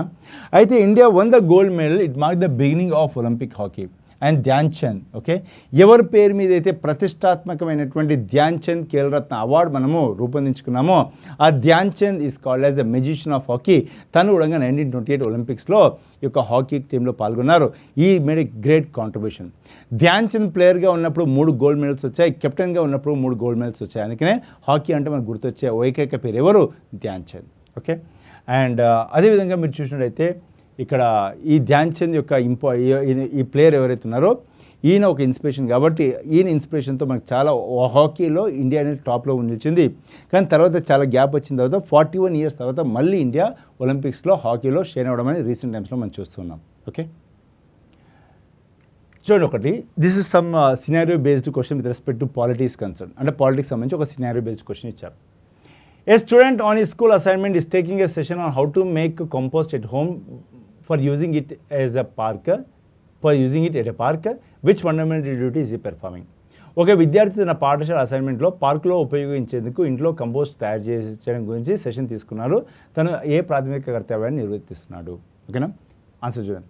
To strive towards excellence in all spheres of individual and collective activity, వ్యక్తిగత మరియు సమూహ కార్యకలాపాలు అన్ని రంగాల్లో ప్రావీణ్యత సాధించడానికి ప్రయత్నించడం, ఇదా ఫండమెంటల్ డ్యూటీ అని చేసేది. To safeguard public property and to observe violence, ప్రజా ఆస్తిని రక్షించడం మరియు హింసను నివారించడం, ఈ ఫండమెంటల్ డ్యూటీయా. To develop the scientific temper, humanism and the spirit of enquiry, విజ్ఞాన దృక్పథం, మానవత్వం మరియు పరిశోధన భావనకు అభివృద్ధి చేయడం. మూడోది, to protect and improve the natural environment, ప్రకృతిని రక్షించడం మరియు మెరుగుపరచడం. ఏం చేస్తున్నారని అడుగుతున్నారు. సో బేసికల్గా మనకు ఫండమెంటల్ డ్యూటీలో one of the fundamental duty is to safeguard the environment. అది ఆర్టికల్ 51 క్లాస్ ఏ కింద మనకు వచ్చేస్తుంది. To protect and improve the natural environment. అవునా, ఒకసారి చూడండి ఇక్కడ. The student is conducting a session on making compost, అంటే వేస్ట్ మేనేజ్మెంట్ చేస్తున్నారు, సాయిల్ హెల్త్ ప్రొటెక్షన్ చేస్తున్నారు, ఎకో ఫ్రెండ్లీ ప్రాక్టీసెస్ అంటే సేంద్రియ విధానాల ప్రచారం, ఎన్విరాన్మెంటల్ అవేర్నెస్, పార్క్ వంటి ప్రకృతి ప్రదేశాల సంరక్షణ, ఇవన్నీ చేస్తున్నారు. అంటే ఇదంతా దేని కిందకి వస్తుంది? Article 51A. దాంట్లో సబ్ క్లాస్ వచ్చేసరికి మనకు జీ కిందికి రావడం జరుగుతుంది అనమాట. సో ఇదేం చెప్తుంది? వాట్ ఈస్ ఇట్ సేయింగ్ అంటే it is telling that we should strive or protect the improve the natural environment including forest, lakes, rivers and wildlife and to have compassion for us living creatures. So దీనిలో భాగంగానే తను ఏం చేస్తున్నారు అంటే ఆ యొక్క compost తయారు చేసేసి న్యాచురల్ ఎన్విరాన్మెంట్ ప్రకృతిని రక్షించే ప్రయత్నం చేస్తున్నారు. కాబట్టి ఆర్టికల్ 51A జీలో భాగంగా మనకు 4th ఆప్షన్ మనకు రైట్ ఆన్సర్ అవుతుంది. ఓకే, ఇక్కడ చూడండి. Which of the following which is the national mission for financial inclusion to ensure access to the financial services, namely basic savings deposit accounts, remittances, credit, insurance, pensions in affordable manner. అవునా, ఏమంటున్నారు? ప్రాథమిక పొదుపు మరియు deposit ఖాతాలు, remittances, credit, insurance, pension వంటి ఆర్థిక సేవలకు అందుబాటులో ప్రాప్యతను నిర్ధారించడానికి ఏది జాతీయ ఆర్థిక సమావేశ మిషన్ అంటున్నారు. ఇక ఆప్షన్స్ ఏమిచ్చారు? దీన్ దయాళ్ అంత్యోదయ యోజన, దీన్ దయాళ్ ఉపాధ్యాయ గ్రామీణ కౌశల్ యోజన, స్వర్ణ జయంతి గ్రామ స్వరోజ్గార్ యోజన అండ్ ప్రధానమంత్రి జన్ధన్ యోజన. ఒక విషయం గుర్తుపెట్టుకోవాలి, 2014 సంవత్సరంలో ఎన్డీఏ ప్రభుత్వం వచ్చిన తర్వాత వాళ్ళు అబ్జర్వ్ చేసిన ఒక ముఖ్యమైన అంశం ఏంటంటే ఈ దేశంలో ఉన్నటువంటి ప్రతి ఒక్కరికి కూడా ఆర్థిక సేవలు అందించాలంటే ఒక పెద్ద అవరోధంగా ఏముంది? బ్యాంక్ అకౌంట్ లేకపోవడం అనేది ఒక పెద్ద అవరోధం. అంటే బ్యాంక్ అకౌంట్స్ లేవు. బ్యాంక్ అకౌంట్స్ ఉంటేనే నీవు వాళ్ళకు పొదుపు అలవాటు చేయించవచ్చు. బ్యాంక్ అకౌంట్ ఉంటేనే వాళ్ళకు నీవు ఎటువంటి ఆర్థిక సేవలైనా అందించవచ్చు. కాబట్టి ప్రతి ఒక్కరికి బ్యాంక్ అకౌంట్ అందించాలనే ఉద్దేశంతోన 28th of August 2014 ఒక విశిష్టమైనటువంటి ఒక పథకాన్ని స్టార్ట్ చేశారు. దాన్ని ప్రధానమంత్రి జన్ధన్ యోజన అంటే చెప్పేసి అంటాం. ఆన్సర్ ఇస్ నథింగ్ బట్ ప్రధానమంత్రి జన్ధన్ యోజన. ఈ స్కీమ్ ఎంత ఫేమస్ అంటే it has entered in to the Guinness book of world records. ప్రపంచ స్థాయిలో ఉన్నటువంటి గిన్నీస్ బుక్లోకి ఇది ఎక్కడం జరిగింది. ఎందుకు అంటే in span of just 3 months 12 crore accounts have been opened. అంటే కేవలం 3 నెలల సమయంలోనే 12 కోట్ల అకౌంట్లు ఓపెన్ చేసి గిన్నీస్ బుక్ ఆఫ్ వరల్డ్ రికార్డ్స్లో స్థానం సంపాదించుకున్నటువంటి ఒక పథకం అన్నమాట. ఇది ప్రధానమంత్రి జన్ధన్ యోజన. ఓకే, మిగతా పథకాలు ఏవైతే ఉన్నాయో పేదవాళ్ళకి సాయం చేయడం కానీ, గ్రామీణ ప్రాంతాల్లో ఉపాధి కల్పించడం కానీ, అదేవిధంగా మనకు మన భారతదేశానికి స్వాతంత్రం వచ్చినటువంటి ఒక 50 సంవత్సరాలు పురస్కరించుకొని స్వర్ణ జయంతి గ్రామ స్వరోజ్గార్ యోజన అంటే గ్రామీణ ప్రాంతాలు సెల్ఫ్ సఫిషియెంట్గా ఉండడానికి ఉద్దేశించబడ్డ పథకాలు అనమాట. కానీ ఇక్కడ మన రైట్ ఆన్సర్ ఏంటిది? ప్రధానమంత్రి Jan Dhan Yojana is the right answer. అయితే ప్రధానమంత్రి జన్ధన్ యోజన మీరు అకౌంట్ ఓపెన్ చేసుకోవడం ద్వారా మీకు వచ్చే లాభం ఏంటి? First of all 18 to 65 years age మధ్యలో ఉన్న వాళ్ళు ఈ అకౌంట్ ఓపెన్ చేసుకోవచ్చు. ఇన్ కేస్ మీకు అకౌంట్ లేకపోతే, అంటే ఆల్రెడీ అకౌంట్ ఉన్నవాళ్ళు ఓపెన్ చేసుకోవడానికి లేదు, అకౌంట్ లేని వాళ్ళు ఓపెన్ చేసుకోవచ్చు. దీంట్లో మీకు 0 బ్యాలెన్స్ అనేది ఉంటుంది. అంటే మీరు 0 బ్యాలెన్స్ కూడా మెయింటైన్ చేయొచ్చు, ఏమి ఇబ్బంది లేదు. ఒకవేళ బ్యాలెన్స్ మెయింటైన్ చేస్తే మీకు వడ్డీ అనేది ఇవ్వడం జరుగుతుంది. ఇది కాకుండా ఇంకో ఇంపార్టెంట్ బెనిఫిట్ ఏంటిది అంటే ఈ అకౌంట్ ఓపెన్ చేస్తే 30,000 రూపాయల వరకు లైఫ్ ఇన్సూరెన్స్ కూడా మీరు పొందవచ్చు. ఏం పొందవచ్చు? జీవిత బీమా పొందవచ్చు. అదేవిధంగా 2 లక్షల రూపాయల వరకు యాక్సిడెంట్ ఇన్సూరెన్స్ కూడా పొందవచ్చు. అంటే ప్రమాద బీమా కూడా పొందవచ్చు. ఓకే, ఇది కాకుండా ఒక 10,000 రూపాయల వరకు ఓవర్ డ్రాఫ్ట్ ఫెసిలిటీ కూడా పొందవచ్చు. ఓడి అని చెప్పేసి అంటాం. ఓవర్ డ్రాఫ్ట్ ఫెసిలిటీ పొందవచ్చు. అంటే నీ దగ్గర డబ్బులు లేకపోతే ఆ అకౌంట్ ద్వారా మీరు డబ్బులు డ్రా చేసుకోవచ్చు. ఇదే కాకుండా ఒక రూపే కార్డు కూడా ఇవ్వడం జరుగుతుంది. సో ఇవన్నీ బెనిఫిట్స్ కూడా దేంట్లోనే మనకు ప్రధానమంత్రి జన్ధన్ యోజనలో భాగంగా ఉన్నటువంటి బెనిఫిట్స్ అనమాట. Okay, so answer is nothing but option 4 is the right answer. So చూడండి, Pradhan Mantri Jan Dhan Yojana is a national mission for financial inclusion launched on 2014. Its goal is to ensure that every citizen has access to basic financial services in the country. అంటే ఈ దేశంలో ఉన్న ప్రతి ఒక్కరికి కూడా కనీసమైనటువంటి ఆర్థిక సేవలు అందించాలని చెప్పేసి ఈ యొక్క పథకాన్ని ప్రారంభించడం జరిగింది. దీని ద్వారా సేవింగ్స్ ఉంటాయి, రెమిటెన్సెస్, క్రెడిట్, ఇన్సూరెన్స్, పెన్షన్స్ అన్నీ కూడా దీని ద్వారా మనం ప్రొవైడ్ చేయవచ్చు. Okay, it AIIMS to bring the unbanked population to the formal banking system and promote financial literacy. So ఏదైతే ఆర్థిక విజ్ఞానం కానీ లేకపోతే ఆర్థిక వ్యవస్థలోకి ప్రతి ఒక్కరిని తీసుకురావడానికి ఉద్దేశించబడ్డదే ఈ ప్రధానమంత్రి జన్ధన్ యోజన. ఆర్థిక అక్షరాస్యతను తీసుకురావడం దీని యొక్క ఉద్దేశం అనమాట. చూడు ఇక్కడ, which of the following place was not written by Harshavardhana. So క్రింది నాటకాల్లో ఏది హర్షవర్ధన్ రచించనిది అని అడుగుతున్నారు. ఓకే, విక్రమోర్వశీయమ, రత్నావళియ, నాగనందన, ప్రియదర్శికన, ఏది రాయట్లేదు. ఓకే, ఏ దాన్ని హర్షవర్ధన రాయలేదని అడుగుతున్నారు. Vikramorvashiyam, Ratnavali, Naganandana, Priyadarshika. What is the right answer అండి? Yes, the right answer is nothing but Vikramorvashiyam is the right answer. So ఒకసారి చూడండి ఇక్కడ, Harshavardhana was also Sanskrit prover who wrote following. ఏం రాశారు? రత్నావళి రాశాడు, నాగనంద రాశాడు, ప్రియదర్శిక రాశాడు. మరి విక్రమోర్వశీయం ఎవరు రాశారు? కాళిదాస రాశాడండి. ఒకసారి చూడండి ఇక్కడ, Vikramorvashiyam was not written by Harshavardhana. It is a famous Sanskrit authored by Kalidasa, one of the greatest classical poets and dramatists in Indian literature. భారతదేశ చరిత్ర ఉన్నంత వరకు ఈ కాళిదాస పేరు ఎవరు మర్చిపోరు. అటువంటి కాళిదాస రాసినటువంటి నవల ఏదంటే విక్రమోర్వశీయం. అవునా? మిగతా ఏవైతే మనకు రత్నావళి కావచ్చు, నాగనంద కావచ్చు, ప్రియదర్శిక కావచ్చు, ఈ మూడు రాసింది ఎవరు? మనకు హర్షవర్ధన. ఎవరండి? హర్షవర్ధన. క్లియర్? సో అది very very important with respect to the polity అన్నమాట. ఇక్కడ which article of the Constitution of India provides that there shall be a Vice President of India? Okay, భారత రాజ్యాంగంలోని ఏ ఆర్టికల్ ప్రకారం భారతదేశానికి ఉపరాష్ట్రపతి ఉండాలి అనే ఒక అంశం పేర్కొనబడింది అంటున్నారు ఇక్కడ. Article 61, article 63, article 65, article 62, 61, 62, 63, 65. What is right answer? క్విక్గా ఆన్సర్ ఇచ్చే ప్రయత్నం చేయండి. పాలిటీలో పట్టున్న వాళ్ళు ప్రతి ఒక్కరు ఆన్సర్ చేయొచ్చు. ఇది వెరీ వెరీ ఇంపార్టెంట్ క్వశ్చన్ కూడా. The right answer is article 63 is the right answer. So article 63 ప్రకారం ఒక వైస్ ప్రెసిడెంట్ ఉంటారు అని చెప్పేసి అక్కడ పేర్కొనడం జరిగింది. ఒకసారి జాగ్రత్త చూడండి ఇక్కడ, article 63 of the constitution states that there shall be a vice president of India. It establishes the office of the vice president and is the constitution basis for the position. Okay, ఏది? Article 63. Article 63. కాబట్టి right answer ఏమవుతుంది మనకు? Article 63 అవుతుంది. మరి article 61 దేని గురించి మాట్లాడుతుంది? Article 61 వచ్చేసరికి మనకి ఇంపీచ్మెంట్ ఆఫ్ ద ప్రెసిడెంట్ గురించి మాట్లాడుతుంది. అవునా? The procedure of the impeachment of the president. అవునా? ఒక ప్రెసిడెంట్ని ఎలా ఇంపీచ్ చేయాలి అన్నప్పుడు ఫస్ట్ ఆఫ్ ఆల్ ఒక నోటీస్ ఇవ్వాలి, 14 days టైం ఇవ్వాలి. అవునా? ఆ నోటీస్ పైన వచ్చేసరికి మనకు ఆల్మోస్ట్ ఒక 50 members సంతకం చేయాలి. అవునా? తర్వాత ఆ నెక్స్ట్ హౌస్ వచ్చేసి ఇక్కడ వీళ్ళు స్పెషల్ మెజర్తో పాస్ చేయాలి. పాస్ చేసిన తర్వాత ఇంకో హౌస్ దాన్ని ఇన్వెస్టిగేషన్ చేస్తారు. ఇన్వెస్టిగేషన్ రిపోర్ట్ వచ్చిన తర్వాత president has the right to appear before them and give explanation. And తర్వాత వాళ్ళు దాన్ని పాస్ చేయాలి 2/3 మెజారిటీతో. ఇవంతా ప్రాసెస్ అనేది మనకి ఇక్కడ ఆర్టికల్ 61లో ఇవ్వడం జరిగింది. అదేవిధంగా ఆర్టికల్ 63 గురించి చూసాం, provision for vice president. Article 65 వచ్చేసరికి vice president to act as the president in certain contingencies. అంటే ఏమైనా విపత్కరమైన పరిస్థితులు వచ్చినప్పుడు ఆ ఎమర్జెన్సీ సిచ్యువేషన్లో వైస్ ప్రెసిడెంట్ ఏం చేస్తారు? ప్రెసిడెంట్ లాగా వర్క్ చేస్తారనమాట. అండ్ ఆర్టికల్ 62 వచ్చేసరికి time of election to fill vacancies of the office of the president. Okay, president office వ్యాకెంట్గా ఉన్నప్పుడు ఎప్పుడు మనము ఈ యొక్క ఎలక్షన్స్ కండక్ట్ చేయాలి, ఎలా కండక్ట్ చేయాలి అనేది మనకు ఆర్టికల్ 62లో ఉంటుందన్నమాట. కాబట్టి ఇక్కడ వచ్చినటువంటి క్వశ్చన్కి ఆన్సర్ ఏంటిది? Article 63 is the right answer.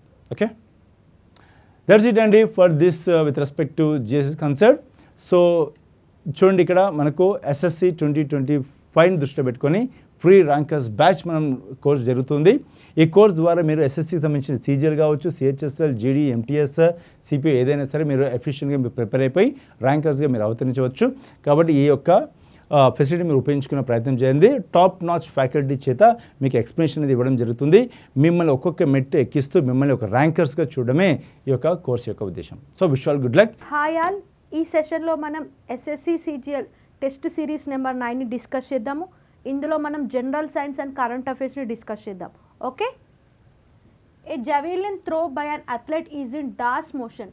ఒక క్రీడాకారుడు విసిరిన జవేలిన్ డాష్ గమనంలో ఉంటుంది. ఆసిలేటరీ, దోలిక, పీరియాడిక్, ఆవర్తన, రెక్టిలీనియర్, సూటిగమన, ప్రొజెక్టైల్ మోషన్, ప్రక్షావేగం కదలిక. So javelin throw you are all very familiar about that. So ఏంటి, ఒక కర్ర ఉంటుంది, ఒక కర్రని మనం ఒక సర్టెన్ డిస్టెన్స్లో పడేయాలి.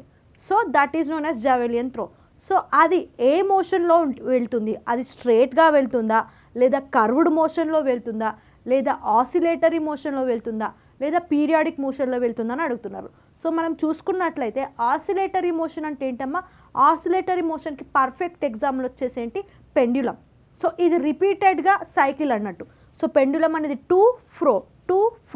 సో ఈ టైప్ ఆఫ్ మోషన్ అనేది oscillatory motion. Next periodic motion. Periodic motion అంటే ఏంటి అంటే ఎగ్జాంపుల్ వచ్చేసి ఎర్త్ రొటేషన్. సో ఎర్త్ అనేది ఏంటి, సైకిల్, ఒక సైకిల్ లాగా రిపీటెడ్ టైమ్స్ అది రొటేట్ అవుతూ ఉంటుంది. సో అదొక పీరియాడిక్ మోషన్ అంటే. నెక్స్ట్ వచ్చేసి ఏంటమ్మా, రెక్టిలీనియర్. రెక్టిలీనియర్ అంటే ఏంటంటే స్ట్రేట్ లైన్ మోషన్ని మనం రెక్టిలీనియర్ మోషన్ అంటాం.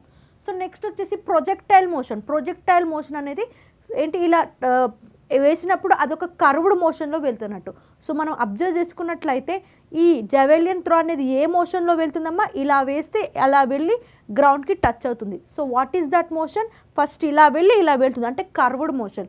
So what is the answer student, projectile motion is the answer for this question. Clear? So దీనికి ఆన్సర్ ఏంటమ్మా, జావెలియన్ త్రో అనేది, ఒక అథ్లెట్ జావెలియన్ త్రో వేస్తే అది ఏ మోషన్లో వెళ్తుంది, ప్రొజెక్టైల్ మోషన్లో వెళ్తుంది. Clear all of you?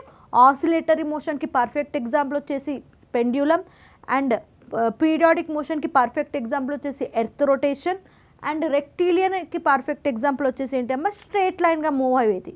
Okay, next. So when an athlete throws a javelin, it moves through the air under the influence of gravity and air resistance. So ఏంటి, అది ఎయిర్ రెసిస్టెన్స్ ద్వారా మూవ్ అవుతుంది అన్నట్టు. So అది ఎందుకు కర్వ్డ్గా వెళ్తుందంటే due to gravitational force. So due to gravitational force, for example మనం యాపిల్ అనేది పైకి వేసినప్పుడు అది కిందికి ఎందుకు పడుతుందమ్మా, డ్యూ టు గ్రావిటేషనల్ ఫోర్స్. అందుకే మనం ఒక జావెలియన్ త్రో అనేది ఇలా వేసినప్పుడు అది గ్రావిటేషనల్ ఫోర్స్ వల్ల కింద పడిపోతుంది. సో అది ఒక కర్వ్డ్ మోషన్లో వెళ్తుంది. ఆ కర్వ్డ్ మోషన్ని మనం ఏమంటాము, ప్రొజెక్టైల్ మోషన్ అంటాము.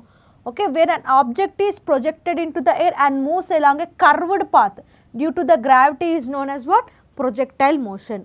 సో అదేంటి, ఒక గ్రావిటేషనల్ ఫోర్స్ వల్ల అది కర్వ్డ్ పాత్లోకి వెళ్తుంది కాబట్టి దాన్ని మనము ప్రొజెక్టైల్ మోషన్ అని పిలుస్తాము. Okay, so in the contest of sports like జావెలియన్ throw, understanding projectile motion is crucial. Factors such as the angle of release, initial velocity and height of release determine the distance of the javelin throw. So దాని యొక్క throw యొక్క డిస్టెన్స్ని మనము కనుగొనాలంటే దాని యొక్క height, initial velocity, అదేవిధంగా angle of release, ఇవన్నీ మనము కనుక్కుంటే అది ఎంత డిస్టెన్స్ ట్రావెల్ అయిందో మనము తెలుసుకోగలం. సో ఇక్కడ మనని just what is the motion అని అడిగారు కాబట్టి ప్రొజెక్టైల్ మోషన్. సో అది కర్వ్డ్ పాత్గా ట్రావెల్ అవుతుంది అన్నట్టు. ఓకే, సో ఒక అథ్లెట్ జావెలియన్ త్రో విసిరినప్పుడు అది గురుత్వాకర్షణ మరియు వాయు నిరోధకత ప్రభావంతో గాలిలో కదులుతుంది. ఈ రకమైన కదలిక దీనిలో ఒక వస్తువు గాలిలో ప్రొజెక్ట్ చేయబడి గురుత్వాకర్షణ కారణంగా వక్ర మార్గంలో కదులుతుంది. దీనిని ప్రక్షాపేక చలనం అంటారు. Okay, nothing but what, projectile motion. Next, oscillatory motion అంటే ఏంటి, నేను ఆల్రెడీ చెప్పాను కదా, which repeats it self in a regular cycle. So ఇప్పుడు పెండ్యులం ఉంది, క్లాక్ పెండ్యులం ఉంది, సింపుల్ పెండ్యులం ఇలా మూవ్ అవుతుంది, మళ్ళీ ఇలా వస్తుంది, అంటే రెగ్యులర్గా అది రిపీట్ అవుతుంది అన్నట్టు, ఒక సైకిల్ లాగా. సో ఆ టైప్ ఆఫ్ మోషన్ని మనం ఆసిలేటరీ మోషన్ అంటాం. సో జావెలియన్ త్రో అనేది ఆ టైప్ ఆఫ్ మోషన్ లేదు, అది ముందుకెళ్ళి వెనుకకు వస్తుందా, లేదు, అది సింగిల్గా ఒక కర్వ్డ్ పాత్గా వెళ్తుంది అన్నట్టు. నెక్స్ట్, పీరియాడిక్ అంటే ఏంటి, which repeats at regular intervals of time. దీనికి పర్ఫెక్ట్ ఎగ్జాంపుల్ ఏం చెప్పాను నేను, ఎర్త్ రొటేషన్ అని చెప్పాను. నెక్స్ట్ వచ్చేసి రెక్టిలీనియర్ అంటే ఏంటమ్మా, స్ట్రేట్ లైన్, ఏదైనా మోషన్ అనేది స్ట్రేట్ లైన్లో వెళ్తే దాన్ని రెక్టిలీనియర్ మోషన్ అనేది అంటాం.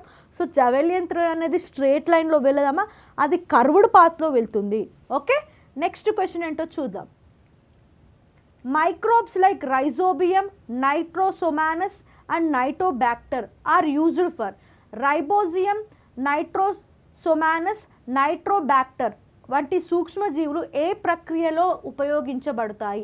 నైట్రోజన్ సైక్లింగా, కార్బన్ సైక్లింగా, వాటర్ సైక్లింగా, సల్ఫర్ సైక్లింగా. సో ఈ ఆర్గానిజమ్స్ ఉన్నాయి కదా, ఇవన్నీ మైక్రో ఆర్గానిజమ్స్ అన్నట్టు. సో మనకు వర్డ్స్ చూస్తేనే అర్థమైపోతుంది అది ఏ టైప్ ఆఫ్ సైక్లింగ్లో ఉంటాయి అని అడుగుతున్నారు. అంటే ఒక్కొక్క స్టేజ్లో ఒక్కొక్క ఆర్గానిజం అనేది మనకు కనిపిస్తుంది. సో ఏ టైప్ ఆఫ్ సైక్లింగో ఇవి మనకు కనిపిస్తాయని అడుగుతున్నారు. And the answer for this question is what? Nitrogen cycle. Carbon cycle అంటే ఏంటి? కార్బన్ అనేది ఏ విధంగా ఏర్పాటు అవుతుంది, ప్రొడ్యూస్ అవుతుంది ఒక్కొక్క స్టేజ్లో, that is carbon cycle. Next water cycle. Water అనేది ఈ భూమి నుంచి ఆకాశం వరకు, మళ్ళీ ఆకాశం నుంచి భూమి వరకు ఎలా సైక్లింగ్ అవుతుందో దాన్ని వాటర్ సైకిల్ అంటాము. అదేవిధంగా సల్ఫర్ సైకిల్. సల్ఫర్ సైకిల్ కూడా ఎలా సైక్లింగ్ అవుతుంది, సల్ఫర్ అనేది ఏ విధంగా సైక్లింగ్ అవుతుందో దాన్ని సల్ఫర్ సైక్లింగ్ అంటాం. సో ఇందులో మనకు ఎటువంటి ఆర్గానిజమ్స్, మైక్రోబ్స్ అనేవి లేవు. So what is the answer students? So answer వచ్చేసి నైట్రోజన్ సైక్లింగ్. అసలు ఈ nitrogen before knowing about this nitrogen cycle, అసలు నైట్రోజన్ ఫిక్సేషన్ ఏంటో మనకు తెలియాలి. ఈ నైట్రోజన్ ఫిక్సేషన్లో మనకు 2 టైప్స్ ఉంటాయి, symbiotic, asymbiotic or non symbiotic. Symbiotic అంటే ఏం జరుగుతుందంటే ఇక్కడ నైట్రోజన్ అనేది ప్లాంట్స్తో పాటు బ్యాక్టీరియా రెండు పరస్పరంగా కోఆపరేట్ చేసుకుంటాయి అన్నట్టు. సో కోఆపరేట్ చేసుకుంటాయి, అది సింబయాటిక్ రిలేషన్ అంటాం. అసింబయాటిక్ రిలేషన్ అంటే ఏంటంటే free soil living organisms direct nitrogen fixation process అనేది చేస్తుంది. That is the difference between symbiotic and asymbiotic. Okay, so ఈ నైట్రోజన్ సైక్లింగ్లో ఒక్కొక్క స్టేజ్లో ఒక్కొక్క సైకిల్లో ఏమేమి జరుగుతుందో మనం ఇప్పుడు చూద్దాం. So rhizobium, nitrosomonas and nitrobacteria are crucial microorganisms involved in the nitrogen cycle, each playing a specific role. So ఇవన్నీ నైట్రోజన్ సైకిల్కి సంబంధించిన మైక్రో ఆర్గానిజమ్స్. ఒక్కొక్క సైకిల్లో ఒక్కొక్క ఆర్గానిజం అనేది మనకు బయటకు వస్తుంది. సో వాటి యొక్క రోల్ ఏంటిదో మనం ఇప్పుడు చూద్దాం. ఓకే, రైబోజియం, నైట్రోసోమానస్ మరియు నైట్రోబ్యాక్టీరియా అనేవి నత్రజని చక్రంలో పాల్గొనే కీలకమైన సూక్ష్మజీవులు. ప్రతి ఒక్కటి ఒక నిర్దిష్ట పాత్ర పోషిస్తాయి. ఒక్కొక్క దానికి ఒక్కొక్క పాత్ర అనేది ఉంటుందంట ఈ మైక్రోబ్స్కి. అవి ఏంటో మనం ఇప్పుడు చూద్దాం. రైజోబియం అంటే ఏంటి అంటే ఇది ఒక టైప్ ఆఫ్ బ్యాక్టీరియా అమ్మ. ఇది సింబయాటిక్ రిలేషన్షిప్. సింబయాటిక్ అండ్ అసింబయాటిక్ అనేది మనం ఇప్పుడే చెప్పాం కదా. సింబయాటిక్ రిలేషన్ అంటే ఏంటంటే ఇరు బ్యాక్టీరియాతో పాటు ప్లాంట్ రెండు కూడా బెనిఫిట్ పొందుతాయి. సో బ్యాక్టీరియాతో పాటు ప్లాంట్ కూడా రెండింటికి బెనిఫిట్స్ వస్తే దాన్ని సింబయాటిక్ రిలేషన్షిప్ అంటాం. సో ఈ రైజోబియం అనేది ఒక టైప్ ఆఫ్ బ్యాక్టీరియా అమ్మ, అండ్ అది సింబయాటిక్ రిలేషన్షిప్ అంటే ప్లాంట్ అదితో పాటు ఈ బ్యాక్టీరియా కూడా రెండింటికి బెనిఫిట్ వస్తుంది అన్నట్టు. సో విత్ లెగుమినియస్ ప్లాంట్స్, అర్థమైందా? ఈ బ్యాక్టీరియా అనేది ఏ ప్లాంట్తో సింబయాటిక్ రిలేషన్షిప్ మెయింటైన్ చేస్తుందమ్మా? లెగ్మునియస్ ప్లాంట్తో. Residing in root nodules and fixing atmospheric nitrogen. చెప్పాను కదా, నైట్రోజన్ ఫిక్సేషన్ అనేది ఏం చేస్తుందమ్మా? ఏంటి నైట్రోజన్ ఫిక్సేషన్ సింబయాటిక్ రిలేషన్షిప్లో బ్యాక్టీరియాతో పాటు ప్లాంట్స్ రెండు బెనిఫిట్ అవుతాయి అన్నట్టు. అసలు ఈ నైట్రోజన్ ఫిక్సేషన్ అంటే ఏంటమ్మా? అట్మాస్ఫియర్లో ఉన్న నైట్రోజన్ని అబ్జర్వ్ చేసుకొని ఇవి యూటిలైజ్ చేసుకుంటాయి అన్నట్టు. ఓకే, దాన్నే నైట్రోజన్ ఫిక్సేషన్ అంటాం. సో ఇక్కడ ఏం జరుగుతుంది? బ్యాక్టీరియా అనేది అట్మాస్ఫియర్లో ఉన్న బ్యాక్టీరియాతో పాటు ప్లాంట్స్ ఇవి రెండు అట్మాస్ఫియర్లో ఉన్న నైట్రోజన్ని అబ్జర్వ్ చేసుకొని పరస్పరంగా యూజ్ చేసుకుంటాయి అన్నట్టు. ఓకే, సో ఏం చేస్తాయి? Fixing atmospheric nitrogen into ammonia, a form usable by plants. So ఇది ఏం చేస్తుంది? ఈ బ్యాక్టీరియా అనేది ఏంటి, అట్మాస్ఫియర్లో ఉన్న నైట్రోజన్ని తీసుకొని అది అమోనియాలోకి ట్రాన్స్ఫార్మ్ చేస్తుంది. ఆ అమోనియా అనేది దేనికి యూజ్ అవుతుందమ్మా?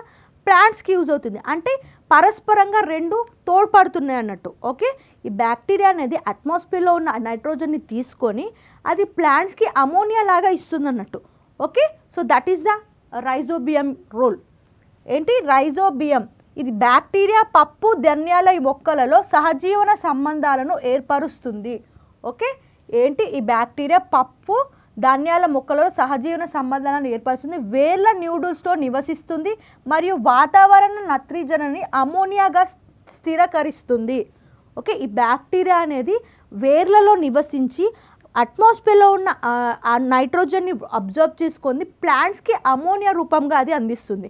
So that is the role of rhizobium. Next వచ్చేసి నైట్రోజోమానస్ యొక్క రోల్ ఏంటిదో మనం చూద్దాం. These bacteria oxidized ammonia into nitrite in the first step of nitrification. ఇది ఏం చేస్తుందాం? అదేమో రైబోజోమ్స్ ఏమో నైట్రోజన్ని అమోనియాలోకి ట్రాన్స్ఫార్మ్ చేస్తుంది. మరి ఈ నైట్రోజోమానస్ ఏం చేస్తుందంటే అమోనియాని ఆక్సిడైజ్ చేస్తుంది. దేంట్లోకి అమ్మ? నైట్రైట్లోకి ఆక్సిడైజ్ చేస్తుంది. సో ఏం చేస్తుంది ఈ నైట్రోసోమానస్, అమోనియా ఉంటుంది కదా, సో ఏదైతే ఈ ప్లాంట్స్ సింథసిస్ బ్యాక్టీరియా ఏదైతే ఏం చేస్తుందమ్మా, అట్మాస్ఫియర్లో ఉన్న నైట్రోజన్ని తీసుకొని అది అమోనియాలోకి ప్లాంట్స్కి అందిస్తుంది కదా, సో ఆ అమోనియాని ఆక్సిడైజ్ చేసేదే ఈ నైట్రోసోమానస్. సో సైకిల్ అన్నట్టు ఇది, ఫస్ట్ రైబోజమ్స్ తర్వాత నైట్రోసోమానస్. సో ప్రొడ్యూస్ అయిన అమోనియాని ఆక్సిడైజ్ చేస్తుంది ఏ విధంగా, నైట్రైట్స్గా. So that is what nitrosomonas. Next step ఏంటి, నెక్స్ట్ నైట్రోబ్యాక్టర్. నెక్స్ట్ వచ్చేసి నైట్రోబ్యాక్టర్. దీస్ బ్యాక్టీరియా కన్వర్ట్, ఇది ప్రొడ్యూస్ అయిన నైట్రైట్ ఉంటుంది కదా, సో నైట్రోసోమానస్ స్టెప్లో ప్రొడ్యూస్ అయిన నైట్రైట్ని ఇది నైట్రేట్లోకి ఫామ్ చేస్తుంది, ఈ నైట్రేట్లోకి ట్రాన్స్ఫర్ చేస్తున్నారు. That are the roles of ribosomes. Okay, next nitrosomonas and nitrobacteria. These are involved in which cycle అమ్మా, nitrogen cycle. Clear all of you? So మళ్ళీ చెప్తాను, అర్థం చేసుకోండి. రైబోజోమ్స్లో ఏముంటాయమ్మా, ribosomes are what is that, rhizobium. So rhizobium, nitrosomonas, nitrobacteria. So nitrobacter. These three are what, micro organisms. So ఏంటమ్మా, rhizobium, nitrosomonas, nitrobacter. What are these three? These three are the micro organisms of what, nitrogen. These are the micro organisms of nitrogen. So ఏం చేస్తున్నాయమ్మా ఇవన్నీ, these are involved in nitrogen cycle. First వచ్చేసి ఏంటి, rhizobium ఏం చేస్తుందంటే అట్మాస్ఫియర్లో అందులో ఒక bacteria ఉంటుంది కదా, సో ఆ బ్యాక్టీరియా అనేది ఎక్కడ ఉంటుందంటే లెజుమినియస్ ప్లాంట్స్ యొక్క వేర్ల దగ్గర ఆ బ్యాక్టీరియా అనేది ఉంటుంది. ఆ బ్యాక్టీరియా అనేది అట్మాస్ఫియర్లో ఉన్న అమోనియాని అబ్జర్వ్ చేసుకొని అది అమోనియాలోకి ప్లాంట్కి ఉపయోగపడే విధంగా అవి ట్రాన్స్ఫార్మ్ చేస్తుంది. That is the step number 1. So ఇదంతా ఒక సైకిల్ కదా. స్టెప్ నెంబర్ 2లో ఏం జరుగుతుందంటే ఆ ప్రొడ్యూస్ అయిన అమోనియా ఉంటుంది కదా, దాన్ని ఆక్సిడైజ్ చేస్తుంది నైట్రోసోమానస్. ఆక్సిడైజ్ చేసి నైట్రైడ్లోకి ట్రాన్స్ఫార్మ్ చేస్తుంది. Okay, that is the role of nitrosomonas. Next వచ్చేసి అమ్మ నైట్రోబ్యాక్టర్. ఈ నైట్రోబ్యాక్టర్ ఏం చేస్తుందంటే అక్కడ ప్రొడ్యూస్ అయిన ఫస్ట్ స్టేజ్లో ప్రొడ్యూస్ అయిన నైట్రిఫికేషన్ స్టేజ్ నెంబర్ 1లో ప్రొడ్యూస్ అయిన నైట్రైడ్స్ని నైట్రేట్స్లోకి ట్రాన్స్ఫార్మ్ చేస్తుంది in the second stage of nitrification, making nitrogen available in a form that plants can assimilate. So నైట్రోజన్ని అవైలబుల్గా ఉంచడానికి, ప్లాంట్స్ పీల్చుకోవడానికి నైట్రోజన్ అవైలబుల్గా ఉండడానికి దీస్ నైట్రోజన్ సైకిల్ అనేది మనకు కనిపిస్తుంది. Next together these bacteria facilitate the transformation of nitrogen into various forms. So ఒక్క నైట్రోజన్ని అమోనియా, నైట్రైడ్, నైట్రేట్స్ ఇన్ని ఫామ్గా ఒక సైకిల్ లాగా ట్రాన్స్ఫార్మ్ చేస్తుంది. కాబట్టి these micro organisms belongs to which cycle, nitrogen cycle. Next carbon cycle అంటే మనం అందరు డిస్కస్ చేసాం కదా, movement of carbon among the atmosphere, oceans, soil and living organisms. So movement of carbon, ఈ అన్నిటి మధ్యలో మూమెంట్ ఆఫ్ కార్బన్ని మనం ఏమంటాము, కార్బన్ సైకిల్ అంటాం. So atmosphere, organisms, soil, water ఇవన్నిటి మధ్యలో తిరుగుతుంది కదా కార్బన్. సో ఈ టైప్ ఆఫ్ సైకిల్ని మనం కార్బన్ సైకిల్ అంటాం. సో అదేవిధంగా వాటర్ సైకిల్ అంటే ఏంటి, వాటర్ అనేది ఎర్త్ నుంచి స్కై నుంచి ఎర్త్కి ఇలా సైకిల్ లాగా వస్తుంది కదా, దాన్నే మనం వాటర్ సైకిల్ అంటాం. సల్ఫర్ సైకిల్ అంటే movement of sulphur through the biosphere and geosphere. Sulphur చక్రం వివిధ రూపాల్లో జీవగోళం మరియు భూగోళం ద్వారా సల్ఫర్ కదలిక కలిగి ఉంటుంది. ఓకే, నెక్స్ట్ చూద్దాం. The organism that do not have a defined nucleus organelles are classified into dash kingdom. So మనకు రాబర్ట్ విట్టేకర్ లాంటి ప్లాంట్ కింగ్డమ్, సో కింగ్డమ్ని 5గా క్లాసిఫై చేశారు. ఏంటమ్మా 5? Monera, Protista, Fungi, Plantae, Animalia. These are the 5 kingdoms. Okay, classified by ఎవరు, Robert Whittaker. So ఇతను ఏం చెప్పాడు, organism that lack a defined nucleus. So question ఏంటమ్మా మనం చూసుకుందాం, the organism that do not have a defined nucleus or organelles are classified into dash kingdom, fungi, protista, monera, plante. So what is monera, what is the answer for this question amma, monera అనేది ప్రొకారియాటిక్ cell. So దానికి nucleus అనేది ఉండదు. So మొనేరా అనేది ప్రొకారియాటిక్ cell, దానికి nucleus అనేది ఉండదు. So మనకు cell was discovered by Robert Hooke in 1665. So మనకు 2 టైప్స్ ఆఫ్ సెల్స్ ఉంటాయి, eukaryotic cell, prokaryotic cell. Prokaryotic సెల్కి న్యూక్లియస్ ఉండదు, యుకారియాటిక్ సెల్కి న్యూక్లియస్ అనేది ఉంటుంది. So which kingdom does not have nucleus, which kingdom belongs to what, prokaryotic cell ఏంటంటే Monera. Clear? So ఏంటమ్మా, the organism that do not have a defined nucleus or organelles are called. ఏంటమ్మా అది? Monera. ఇది prokaryotic cell. So prokaryotic సెల్కి nucleus అనేది ఉండదు. Okay, so మనకు Robert Whittaker 5 కింగ్డమ్స్గా క్లాసిఫై చేశారు. Fungi, Animalia, Plantae, next Monera, Protista. These are the 5 kingdoms classified by Robert Whittaker. Organisms that lack a defined nucleus and membrane brown organelles are classified under the kingdom of Monera. So ఏం చెప్తున్నానమ్మా, these Monera organisms are unicellular. Example వచ్చేసి యూనిసెల్యులార్కి example వచ్చేసి ఏంటమ్మా, bacteria and RK.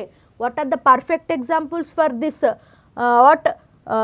Unicellular organism? Bacteria and cyanobacteria are archaea. Okay, bacteria and cyanobacteria belongs to the phylum Monera. Belongs to the kingdom Monera. ఈ మొనేరా యొక్క kingdom ఏంటి? They do not have any nucleus. వీటి nucleus అనేది ఉండదు. They are considered as the prokaryotic cell. In the 5 kingdom classification proposed by Robert Whittaker in 1969. So 1969లో Robert Whittaker అనే వ్యక్తి కింగ్డమ్ని 5గా క్లాసిఫై చేశాడు. ఫంగి, ప్రొటిస్టా, ఇంకేంటమ్మా, okay, Plantae, Animalia and Monera. Plantae, Animalia and Monera. Okay, these are the 5 kingdoms classified by Robert Whittaker in 1969. Okay, so this Kingdom has been divided into 2 separate domains. మళ్ళీ వీటిని 2 separate డొమైన్స్గా divide చేశాడు. ఎవరు ఆ వ్యక్తి? Carl Woese in 1990. Clear? So దీన్ని మళ్ళీ 2 separate డొమైన్స్గా, ఈ కింగ్డమ్స్ని మళ్ళీ 2 సపరేట్ డొమైన్స్గా డివైడ్ చేసిన వ్యక్తి ఎవరు? Carl Woese. In which year? In 1990. Clear?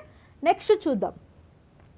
Which 2 government public sector companies were granted Navratna status by the government of India in March 2025?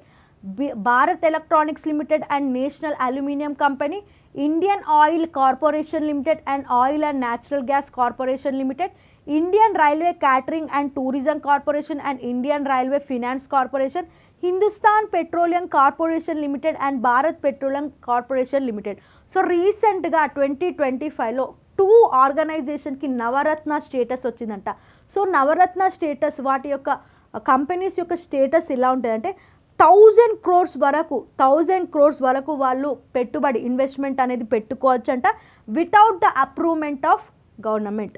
So government approval లేకుండా వారు 1000 crores వరకు అంటే ఇన్వెస్ట్మెంట్ అనేది పెట్టుకోవచ్చు. That is the status of Navratna. So రీసెంట్గా 2025లో 2 ఆర్గనైజేషన్కి నవరత్న వచ్చింది. So what are those 2 అని అడుగుతున్నారు. So the 2 organisations are Indian railway catering and tourism corporation and Indian railway finance corporation. ఇవి 2 ఇండియన్ రైల్వేస్కి సంబంధించిన ఆర్గనైజేషన్. ఒకటేమో క్యాటరింగ్, సో ఫుడ్ సర్వీసెస్కి సంబంధించింది. ఇంకోటి వచ్చేసి ఫినాన్స్ కార్పొరేషన్. సో ఇండియన్ రైల్వేస్కి సంబంధించిన ఆర్గనైజేషన్కి 2025లో నవరత్న స్టేటస్ అనేది వచ్చింది. మరి ఈ Bharat Electronics Limited and National Aluminium company limited, ఇవి 2 కూడా నవరత్న కంపెనీసే. బట్ వాటికి ఎప్పుడో నవరత్న స్టేటస్ అనేది వచ్చింది, 2025లో కాదు. ఈ Indian Oil Corporation Limited and Oil and Natural Gas Corporation Limited, ఇవి రెండిటి మహారత్న స్టేటస్ అనేది ఉంది. సో ఎమాంగ్ మహారత్న, నవరత్న, మినీరత్న, ఈ 3 ఓకే, దేనికి ఎక్కువ ప్రియారిటీ ఉంటుంది అంటే మహారత్న స్టేటస్ కంపెనీస్కి ప్రియారిటీ ఉంటుంది. దేనికైతే 3 ఇయర్స్లో 5000 crores కన్నా ఎక్కువ ప్రాఫిట్ వస్తుందో దాన్ని మహారత్న కంపెనీ అంటాం. ఓకే, నెక్స్ట్ వచ్చేసి Hindustan Petroleum Corporation Limited and Bharat Petroleum Corporation Limited, ఇవి రెండింటికి కూడా మనకు మహారత్న స్టేటస్ అనేవి ఉన్నాయి. This does not belongs to Navratna status. Clear? Next చూద్దాం. So in March 2025 the government of India granted Navaratna status to public sector enterprises under the Ministry of Railways. ఏంటి ఏమిటమ్మా? Indian railway catering and tourism corporation, Indian railways finance corporation RFFC. So these elevation makes IRCTC and IRFC 25th and 26th. So దీంతో మనకు ఇండియాలో మొత్తం ఎన్ని Navratna companies ఉన్నాయేమో as of now 26 Navratna companies ఉన్నాయి. So ఏదైతే నవరత్న కంపెనీస్ యొక్క స్టేటస్ ఎలా ఉంటుందంటే it with enhanced operational and financial autonomy. So they can make investment up to 1000 crores without the prior government approval. చెప్పాను కదా, ఈ నవరత్న స్టేటస్ ఉన్న కంపెనీస్ వాళ్ళు 1000 crores కన్నా ఇన్వెస్ట్మెంట్ పెట్టొచ్చు గవర్నమెంట్ అప్రూవల్ లేకుండా. ఒకవేళ 1000 crores కంటే ఎక్కువ ఇన్వెస్ట్మెంట్ పెట్టాలనుకుంటే they need the permission of government. Okay, అది నెక్స్ట్. మరి Bharat Electronic Limited and NALCO ఈ రెండిటికి మనకు నవరత్న స్టేటసే, but they are not granted in March. ఇవి కూడా నవరత్న కంపెనీసే, బట్ ఇవి 2025 మార్చ్లో వీటికి స్టేటస్ అనేది రాలే. Indian Oil corporation and Oil and gas ONGC ఇవి రెండింటికి ఏంటి మహారత్న స్టేటస్ అమ్మ. ఈ హిందుస్థాన్ వీటికి కూడా ఏంటి ఇవి Maharatna status companies. Okay, next.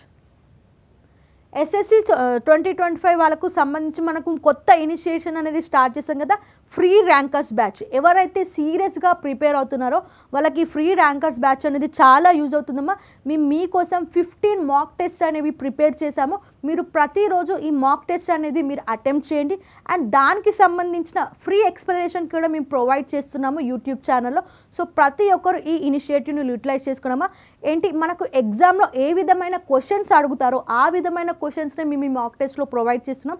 So మీరు రియల్ టైం ఎక్స్పీరియన్స్ పొందడానికి మేము ఈ ఇనిషియేషన్ అనేది తీసుకొచ్చాం కాబట్టి మీకోసం ఎఫర్ట్స్ పెట్టున్నాను. మా కోసం జస్ట్ లైక్ అండ్ షేర్ చేయండి. ప్రతి ఒక్కరు మేము డిస్ప్లే చేసిన ఆన్సర్స్కి మీరు కామెంట్ సెక్షన్లో మెన్షన్ చేయండి, లేదా టెస్ట్ అనేది అటెంప్ట్ చేయండి. దానికి సంబంధించిన ఒకవేళ మీకు టెస్ట్ అయిపోయిన తర్వాత మీకు ఆన్సర్స్ కరెక్ట్ అయినా రాంగ్ అయినా అవి తెలుసుకోవడానికి మీరు డైలీ మేము ప్రొవైడ్ చేసే ఫ్రీ ఎక్స్ప్లెనేషన్ కూడా చూడండి. ఓకే, ఎస్ఎస్సి 2025-26 సంబంధించి మనకు జూన్ మంత్లోనే చూసుకుంటే ఆల్మోస్ట్ 6 to 7 నోటిఫికేషన్స్ అనేవి రిలీజ్ అవుతున్నాయి. కాబట్టి దాన్ని బేస్ చేసుకొని మీ ఇనిషియేషన్ అనేది తీసుకొచ్చాం. సో ప్రతి ఒక్కరూ యూటిలైజ్ చేసుకున్నామా. మనకు దీనికి సంబంధించిన నోటిఫికేషన్ డేట్స్ అలా విధంగా ఎలిజిబిలిటీని మనము ప్రొవైడ్ చేసాము. ప్రతి ఒక్కరూ చెక్ చేసుకోండి. ఎస్ఎస్సి 2025 స్పెషల్ బ్యాచ్ కోర్స్ అనేది మన చంద్రలోయక్స్ యాప్లో అవైలబుల్ ఉంది. ఈ క్లాసెస్ అన్ని మనకు తెలుగు మీడియంలో ఉంటాయి, అదేవిధంగా ఇంగ్లీష్ మీడియంలో కూడా అవైలబుల్గా ఉంటాయి. Okay, recently the Sea Dragon exercise 2025 is being hosted by which country?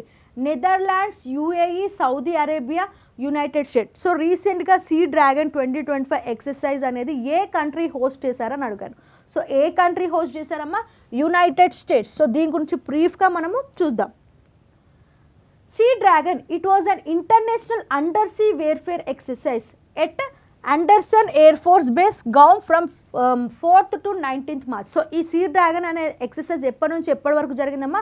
March 4th నుంచి March 19, 2025 వరకు జరిగింది. ఎవరు హోస్ట్గా వ్యవహరించారు? US, United States. So which countries have participated? A countries ఈ సీ డ్రాగన్ ఎక్సర్సైజ్లో పార్టిసిపేట్ చేశారంటే United states, Australia, Japan, south Korea, India. Okay, ఈ 5 countries ఈ see డ్రాగన్లో participate చేశాయి. అండ్ హోస్ట్ కంట్రీ వచ్చేసి యునైటెడ్ స్టేట్స్. సో యునైటెడ్ స్టేట్స్కి సంబంధించిన navy, ఆస్ట్రేలియాకి సంబంధించిన air force, జపాన్కి సంబంధించిన డిఫెన్స్ ఫోర్స్, అండ్ సౌత్ కొరియాకి సంబంధించిన నేవీ, ఇండియాకి సంబంధించిన నేవీ, వీళ్ళందరూ కలిసి ఈ సీ డ్రాగన్ ఎక్సర్సైజ్ని ఎందుకోసం చేశారమ్మా? For undersea warfare exercise. So undersea warfare exercise కోసం ఈ సీ డ్రాగన్ ఎక్సర్సైజ్ని March 4th నుంచి 19th వరకు కండక్ట్ చేశారు. హోస్ట్ కంట్రీ ఏదమ్మా? US. Okay, next. As of March 2025 how many tiger reserves are there in India? So March 2025 చూసుకున్నట్లయితే మన ఇండియాలో మొత్తం ఎన్ని టైగర్ రిజర్వ్స్ ఉన్నాయని అడుగుతున్నారు. ఆప్షన్స్ చూసుకున్నట్లయితే 55, 56, 57, 58. సో ఆన్సర్ వచ్చేసి 58 అమ్మ. సో మనకు రీసెంట్గా March 2025లో ఏ country? Madhav National Park as declared as what? Tiger reserve. So Madhav National Park which is from Madhya Pradesh. So మధ్యప్రదేశ్కి సంబంధించిన మాధవ్ నేషనల్ పార్క్ని 58th టైగర్ రిజర్వ్గా డిక్లేర్ చేశారు. సో దీంతో మన ఇండియాలో మొత్తం 58 టైగర్ రిజర్వ్స్ ఉన్నాయి. And which state consist of more number of tiger reserves అంటే మధ్యప్రదేశ్. సో దీంతో మధ్యప్రదేశ్కి మొత్తం ఎన్ని టైగర్ రిజర్వ్స్ ఉన్నాయమ్మా? 9 tiger reserves. Okay, 58th tiger reserve ఏంటి? What is the name of that? Madhav National Park. Madhav National Park Madhya Pradesh was declared as the 58th what? Tiger reserve. As of March 2025, there are a total of 58 tiger reserve in India. These were established in 1973. Project Tiger ఎప్పుడమ్మా 1973. These plays a vital role in protecting the natural habitat of tiger, increasing their population and maintaining the biodiversity. అసలు Project Tiger అంటే ఏంటమ్మా, increasing the population of tigers, వాటిని conserve చేయడానికి, వాటి యొక్క పాపులేషన్ని extend చేయడానికి tiger project అనేది 1973లో తీసుకొచ్చారు. So what as of now March 2025లో చూసుకున్నట్లయితే రీసెంట్గా మాధవ్ నేషనల్ పార్క్ని 58th టైగర్ రిజర్వ్గా డిక్లేర్ చేశారు. సో దీంతో Madhya Pradesh has more number of tiger reserves, మొత్తం ఎన్నమ్మా 9. సో 2024లో చూసుకున్నట్లయితే 57th నేషనల్ టైగర్ రిజర్వ్గా రతపాని వైల్డ్ లైఫ్ శాంక్చురీని డిక్లేర్ చేశారు, 57th tiger రిజర్వ్గా. Okay, yes. In 2024 Ratapani tiger reserve Madhya Pradesh. Next Guru Ghasidas, దీన్ని కూడా tiger reserve Chhattisgarh. So Dholpur Karauli tiger reserve. So 2024లో చూసుకున్నట్లయితే 3, 2025లో చూసుకున్నట్లయితే 1. సో రీసెంట్గా ఈ 2024 to 25 చూసుకున్నట్లయితే మనకు 4 టైగర్ రిజర్వ్ని డిక్లేర్ చేశారు. Okay, next. Who has been appointed as executive director at RBI. ఆర్బీఐలో ఎగ్జిక్యూటివ్ డైరెక్టర్గా ఎవరు నియమితులయ్యారు? Raghuram Rajan, Urjit Patel, Viral Acharya, Ajit Ratnakar Joshi. Okay, so RBI executive డైరెక్టర్గా ఎవరు అపాయింట్ అయ్యారమ్మా? డిప్యూటీ చైర్మన్ వేరు, ఎగ్జిక్యూటివ్ డైరెక్టర్ వేరు. Okay, remember deputy chairman Poonam Gupta, అది వేరు. Okay, T Ravishankar, Poonam Gupta who was recently appointed as deputy chairman, that is different from executive director. So who was recently appointed as the executive director of Reserve Bank of India? Ajit Ratnakar Joshi. ఇతనితో పాటు ఇంకొక వ్యక్తి అమ్మ Indranil Bhattacharya. As he is also executive director of Reserve Bank of India. Okay. So as of March 2025, Ajit Ratnakar Joshi has been appointed as the Executive Director of Reserve Bank of India. Okay, so this appointment was made to utilize his experience to play a key role in the management of various departments of the RBI. అతనికున్న experience, అతనికున్న financial experience వల్ల అతనికి ఈ role అనేది ఇచ్చారు. ఏంటా role? Executive director of Reserve Bank of India. Reserve Bank of India అనేది మనకు 1935 April 1 ఎస్టాబ్లిష్ అయింది. ఇప్పుడు 1949లో నేషనలైజ్ అయింది. దీని యొక్క 26th ఆర్బీఐ గవర్నర్ వచ్చేసి Sanjay Malhotra and 25th governor వచ్చేసి Shaktikanta Das. He is also second principal secretary of PM Narendra Modi. ఈ శక్తికాంత దాస్ యొక్క ఇప్పటి పొజిషన్ ఏంటమ్మా? ఈ was appointed as the second principal secretary to prime minister Narendra Modi. Okay, so ఈ రఘురామ్ రాజన్ ఎవరమ్మా? ఇతను కూడా ఆర్బీఐ గవర్నర్. ఎప్పటి నుంచి ఎప్పటి వరకు? 2013 నుంచి 2016 వరకు ఈ రఘురామ్ రాజన్ ఆర్బీఐ గవర్నర్గా వర్క్ చేశాడు. మరి ఉర్జిత్ పటేల్ కూడా ఆర్బీఐ గవర్నర్గా వర్క్ చేశారు 2016 నుంచి 2018 వరకు. మరి ఈ వైరల్ ఆచార్య ఎవరు? ఇతను ఆర్బీఐ డిప్యూటీ గవర్నర్గా వర్క్ చేశారు 2017 నుంచి 2019 వరకు. Okay, next. Recently, Finance Minister Nirmala Sitharaman present the Union Budget 2025 to 26 with which theme? Sabka Vikas, Aadha Vikas, Amrit Mahotsav, Sampurna Vikas. So recentగా February 1, 2025 Nirmala Sitharaman garu, who is she is our union minister of finance, తను బడ్జెట్ని విడుదల చేశారు. So దాని యొక్క theme ఏంటి? అమ్మా? సబ్కా వికాస్. ఓకే, సబ్కా Vikas is the theme for the union budget 2025 to 2026. ఎప్పుడు రిలీజ్ చేశారు? February 1, 2025. ఆల్మోస్ట్ మొత్తం బడ్జెట్ చూసుకున్నట్లయితే 50,85 crores సంథింగ్ ప్లస్ అది మొత్తం రిలీజ్ చేశారు. What is the answer students? సబ్కా వికాస్. Next, which state tableau won the best tableau award at the 76th Republic Day celebration? So మనకు రీసెంట్గా January 26, 2025 76th రిపబ్లిక్ డే అనేది జరిగింది. సో ఎవరు మనకు చీఫ్ గెస్ట్గా వచ్చారమ్మా? ఇండోనేషియా ప్రెసిడెంట్ అయిన Prabowo Subianto. He came as the chief guest on that day. So మనకు చాలా ట్యాబ్లెట్స్ పర్ఫామ్ చేశారు కదా. సో ఏ ట్యాబ్లెట్కి ఫస్ట్ ప్రైజ్ వచ్చిందని అడుగుతున్నారు. ఏ ట్యాబ్లెట్ అమ్మా? ఉత్తరప్రదేశ్ వాళ్ళకు సంబంధించిన మహాకుంభ్ 2025 ట్యాబ్లెట్కి ఫస్ట్ ప్రైజ్ అనేది వచ్చింది. Okay, the state of Uttar Pradesh won the best tableau award for the tableau at the 2025 Republic Day celebration with the theme Mahakumbh 2025. Okay, so ఈ మనకు మహాకుంభ మేళ అనేది ఎప్పుడు 144 ఇయర్స్ తర్వాత ఇది వచ్చింది ప్రయాగ్రాజ్ ఉత్తరప్రదేశ్లో. Okay, yes. So SSC 2025 free rankers batch గురించి మనం ఆల్రెడీ డిస్కస్ చేసాం కదా. సో ఎవరైతే సీరియస్గా ప్రిపేర్ అయ్యే ఆస్పిరెంట్స్ ఉంటారో వాళ్ళకి ఇది చాలా యూజ్ అవుతుందమ్మా. మీకు డైలీ టెస్ట్ అనేవి కండక్ట్ చేస్తాము. దానికి సంబంధించిన లింక్స్ అనేవి మీకు కావాలనుకుంటే ఒకసారి కింద స్క్రోల్ అవుతున్న నెంబర్కి కాల్ చేయండి. వాళ్ళు మీకు పూర్తి లింక్స్ అండ్ వివరాలు అనేది చెప్తారు. సో 15 మాక్ టెస్ట్ పెడతాము. సో ప్రతి ఒక్కరు ఆ మాక్ టెస్ట్ని మీరు రాయాలి. అండ్ దానికి సంబంధించిన ప్రీవియస్ ఇయర్స్ ఎక్స్ప్లెనేషన్ కూడా మనకు నెక్స్ట్ డేనే ఉంటుంది కాబట్టి ప్రతి ఒక్కరు యూటిలైజ్ చేసుకోండి. ఓకే, సో ఎస్ఎస్సి 2025-26కి సంబంధించిన క్యాలెండర్ కూడా మనకు రిలీజ్ అయింది కదా. ఆల్మోస్ట్ జూన్ మంత్లో చూసుకున్నట్లయితే 6 to 7 నోటిఫికేషన్ డేట్స్ అనేవి ఉన్నాయి. సో దీనికి సంబంధించిన ఎలిజిబిలిటీ కూడా మనకు ప్రొవైడ్ చేశారు. సో ప్రతి ఒక్కరు ఒకసారి చెక్ చేసుకోండి. Okay, what are the features of free rankers batch? ఇందులో మొత్తం మనకు 15 మాక్ ఎగ్జామ్స్ ఉంటాయి based on latest PYQs.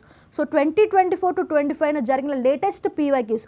So ఏ విధమైన క్వశ్చన్స్ అనేవి మనకు అప్కమింగ్ ఎగ్జామ్స్లో అడిగే ఛాన్స్ హైగా ఉన్నాయో అలాంటి క్వశ్చన్నే మేము పిక్ చేసుకొని మీకు ఎగ్జామ్స్గా కండక్ట్ చేస్తున్నాం. సో ప్రతి ఒక్కరు రియల్ టైం ఎక్స్పీరియన్స్ పొందడానికి ఈ ఆపర్చునిటీని యూటిలైజ్ చేసుకొని అండ్ దానికి సంబంధించిన explanation the next day we're going to provide. Okay, so it will be very useful for your preparation. So ప్రతి ఒక్కరు దీన్ని మిస్ అవ్వకుండా చూడండి. ఎస్ఎస్సి స్పెషల్ బ్యాచ్కి సంబంధించిన కంప్లీట్ కోర్స్ కూడా మన చందన్ లాయిక్స్ యాప్లో ఉంది. ఇందులో అన్ని ఎస్ఎస్సి ఎగ్జామ్స్ సిలబస్ కవర్ అయ్యే విధంగా ఈ కోర్స్ అనేది డిజైన్ చేశారు. సో ఈ క్లాసెస్ కూడా మనకు తెలుగు మీడియంలో ఉంటాయి, అదేవిధంగా ఇంగ్లీష్ మీడియంలో అవైలబుల్గా ఉంటాయి. SSC CGL special batch course కూడా మన చందన్ లాయిక్స్ యాప్లో ఉంది. ఈ క్లాసెస్ కూడా మనకు తెలుగు మీడియంలో ఉంటాయి, అదేవిధంగా ఇంగ్లీష్ మీడియంలో అవైలబుల్గా ఉంటాయి. SSC CHSL 2025 special batch course కూడా మన చందన్ లాయిక్స్ యాప్లో అవైలబుల్ ఉంది. ఈ క్లాసెస్ కూడా మనకు తెలుగు మీడియంలో ఉంటాయి, అదేవిధంగా ఇంగ్లీష్ మీడియంలో అవైలబుల్గా ఉంటాయి. SSC CPO prelims plus mains కింద కంప్లీట్ కోర్స్ కూడా మన చందన్ లాయిక్స్ యాప్లో అవైలబుల్ ఉంది. ఈ క్లాసెస్ కూడా మనకు తెలుగు మీడియంలో ఉంటాయి, అదేవిధంగా ఇంగ్లీష్ మీడియంలో అవైలబుల్గా ఉంటాయి. SSC GD 2025 special batch course is also available on Chandan Logics app. These classes are also explained both in English as well as Telugu languages. SSC MTS 2025 some special batch course is also available on Chindala Workshop. These classes are explained both in English as well as Telugu languages. SSC JEE some complete course CBT1 CBT2 complete course కూడా మన చందన్ లాయిక్స్ యాప్లో available ఉంది. ఈ classes కూడా మనకు తెలుగు మీడియంలో ఉంటాయి, అదేవిధంగా ఇంగ్లీష్ మీడియంలో అవైలబుల్గా ఉంటాయి. SSC stenographer special batch course కూడా మన చందన్ లాయిక్స్ యాప్లో అవైలబుల్ ఉంది. ఈ క్లాసెస్ కూడా మనకు తెలుగు మీడియంలో ఉంటాయి, అదేవిధంగా ఇంగ్లీష్ మీడియంలో అవైలబుల్గా ఉంటాయి. 0 to హీరో కోర్స్ ఎవరైతే నాన్ మ్యాథ్స్ స్టూడెంట్స్ ఉంటారో, ఎవరైతే మ్యాథ్స్ కష్టంగా ఫీల్ అవుతారో వాళ్ళకి 0 to హీరో కోర్స్ అనేది బేసిక్స్ నుంచి అడ్వాన్స్ వరకు మ్యాథ్స్ నేర్చుకోవాలనుకుంటే ఈ కోర్స్ అనేది మీకు చాలా యూజ్ అవుతుంది. ఈ క్లాసెస్ కూడా మనకు తెలుగు మీడియంలో ఉంటాయి, అదేవిధంగా ఇంగ్లీష్ మీడియంలో అవైలబుల్గా ఉంటాయి. టీజీపీఎస్సీ వీఆర్ఓ వీఆర్కి సంబంధించిన కంప్లీట్ కోర్స్ కూడా మన చందన్ లాయిక్స్ యాప్లో అవైలబుల్ ఉంది. ఈ క్లాసెస్ కూడా మనకు తెలుగు మీడియంలో ఉంటాయి, అదేవిధంగా ఇంగ్లీష్ మీడియంలో అవైలబుల్గా ఉంటాయి. ప్రతి ఒక్కరు ఈ వీడియోని షేర్ చేయండి, లైక్ చేయండి, and me friends and relatives ఎవరున్నా కూడా వాళ్ళకి ఫ్రీ ర్యాంకర్స్ బ్యాచ్ ఇనిషియేషన్ గురించి ఎక్స్ప్లెయిన్ చేయండి అమ్మా. సో ప్రతి ఒక్కరికి చాలా యూజ్ అవుతుంది. మేము మీకోసం చాలా ఎఫర్ట్స్ పెట్టాం కాబట్టి మీరు మమ్మల్ని ఎంకరేజ్ చేయడానికి జస్ట్ లైక్ అండ్ షేర్ చేయండి, that's enough for us. RRB group డికి సంబంధించిన స్పెషల్ బ్యాచ్ కోర్స్ కూడా మన చందన్ లాయిక్స్ యాప్లో అవైలబుల్ ఉంది. ఈ క్లాసెస్ కూడా మనకు తెలుగు మీడియంలో ఉంటాయి, అదేవిధంగా ఇంగ్లీష్ మీడియంలో అవైలబుల్గా ఉంటాయి. RRB NTPC 2025 special batch course is also available on Chandan Logics app. These classes are also explained both in English as well as Telugu languages. RRB ALP 2025 special batch course is also available on Chandan Logics app. These classes are also explained both in English as well as Telugu languages.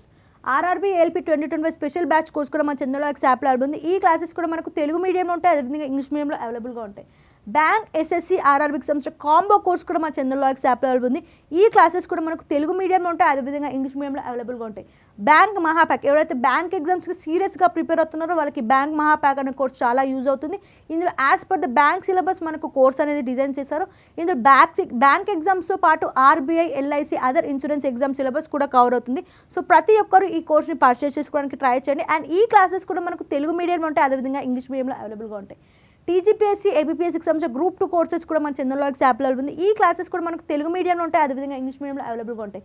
APPSC టీజీపీఎస్సీకి సంబంధించిన SI constable courses కూడా మన చందన్ లాయిక్స్ యాప్లో ఉంది. ఈ classes కూడా మనకు తెలుగు మీడియంలో ఉంటాయి, అదేవిధంగా ఇంగ్లీష్ మీడియంలో అవైలబుల్గా ఉంటాయి. UPSC CSAT 2025 special batch courses also available on Chandan Logics app. These classes are explain both in English as well as Telugu languages. Single subject courses కూడా మన చందన్ లాయిక్స్ యాప్లో అవైలబుల్ ఉంది. ఈ క్లాసెస్ కూడా మనకు తెలుగు మీడియంలో ఉంటాయి, అదేవిధంగా ఇంగ్లీష్ మీడియంలో అవైలబుల్గా ఉంటాయి. ఎస్ఎస్సి 2025 ఫ్రీ ర్యాంకర్స్ బ్యాచ్ గురించి ఆల్రెడీ ఎక్స్ప్లెయిన్ చేశాను కదా. సో ప్రతి ఒక్కరు యూటిలైజ్ చేసుకున్నామా, ఇలాంటి ఛాన్స్ మనకు మళ్ళీ రాదు. మేము మీకోసం చాలా ఎఫర్ట్స్ పెడుతున్నాం, మీరు జస్ట్ దాన్ని యూటిలైజ్ చేసుకోవడానికి ట్రై చేయండి. Okay, that's all for today.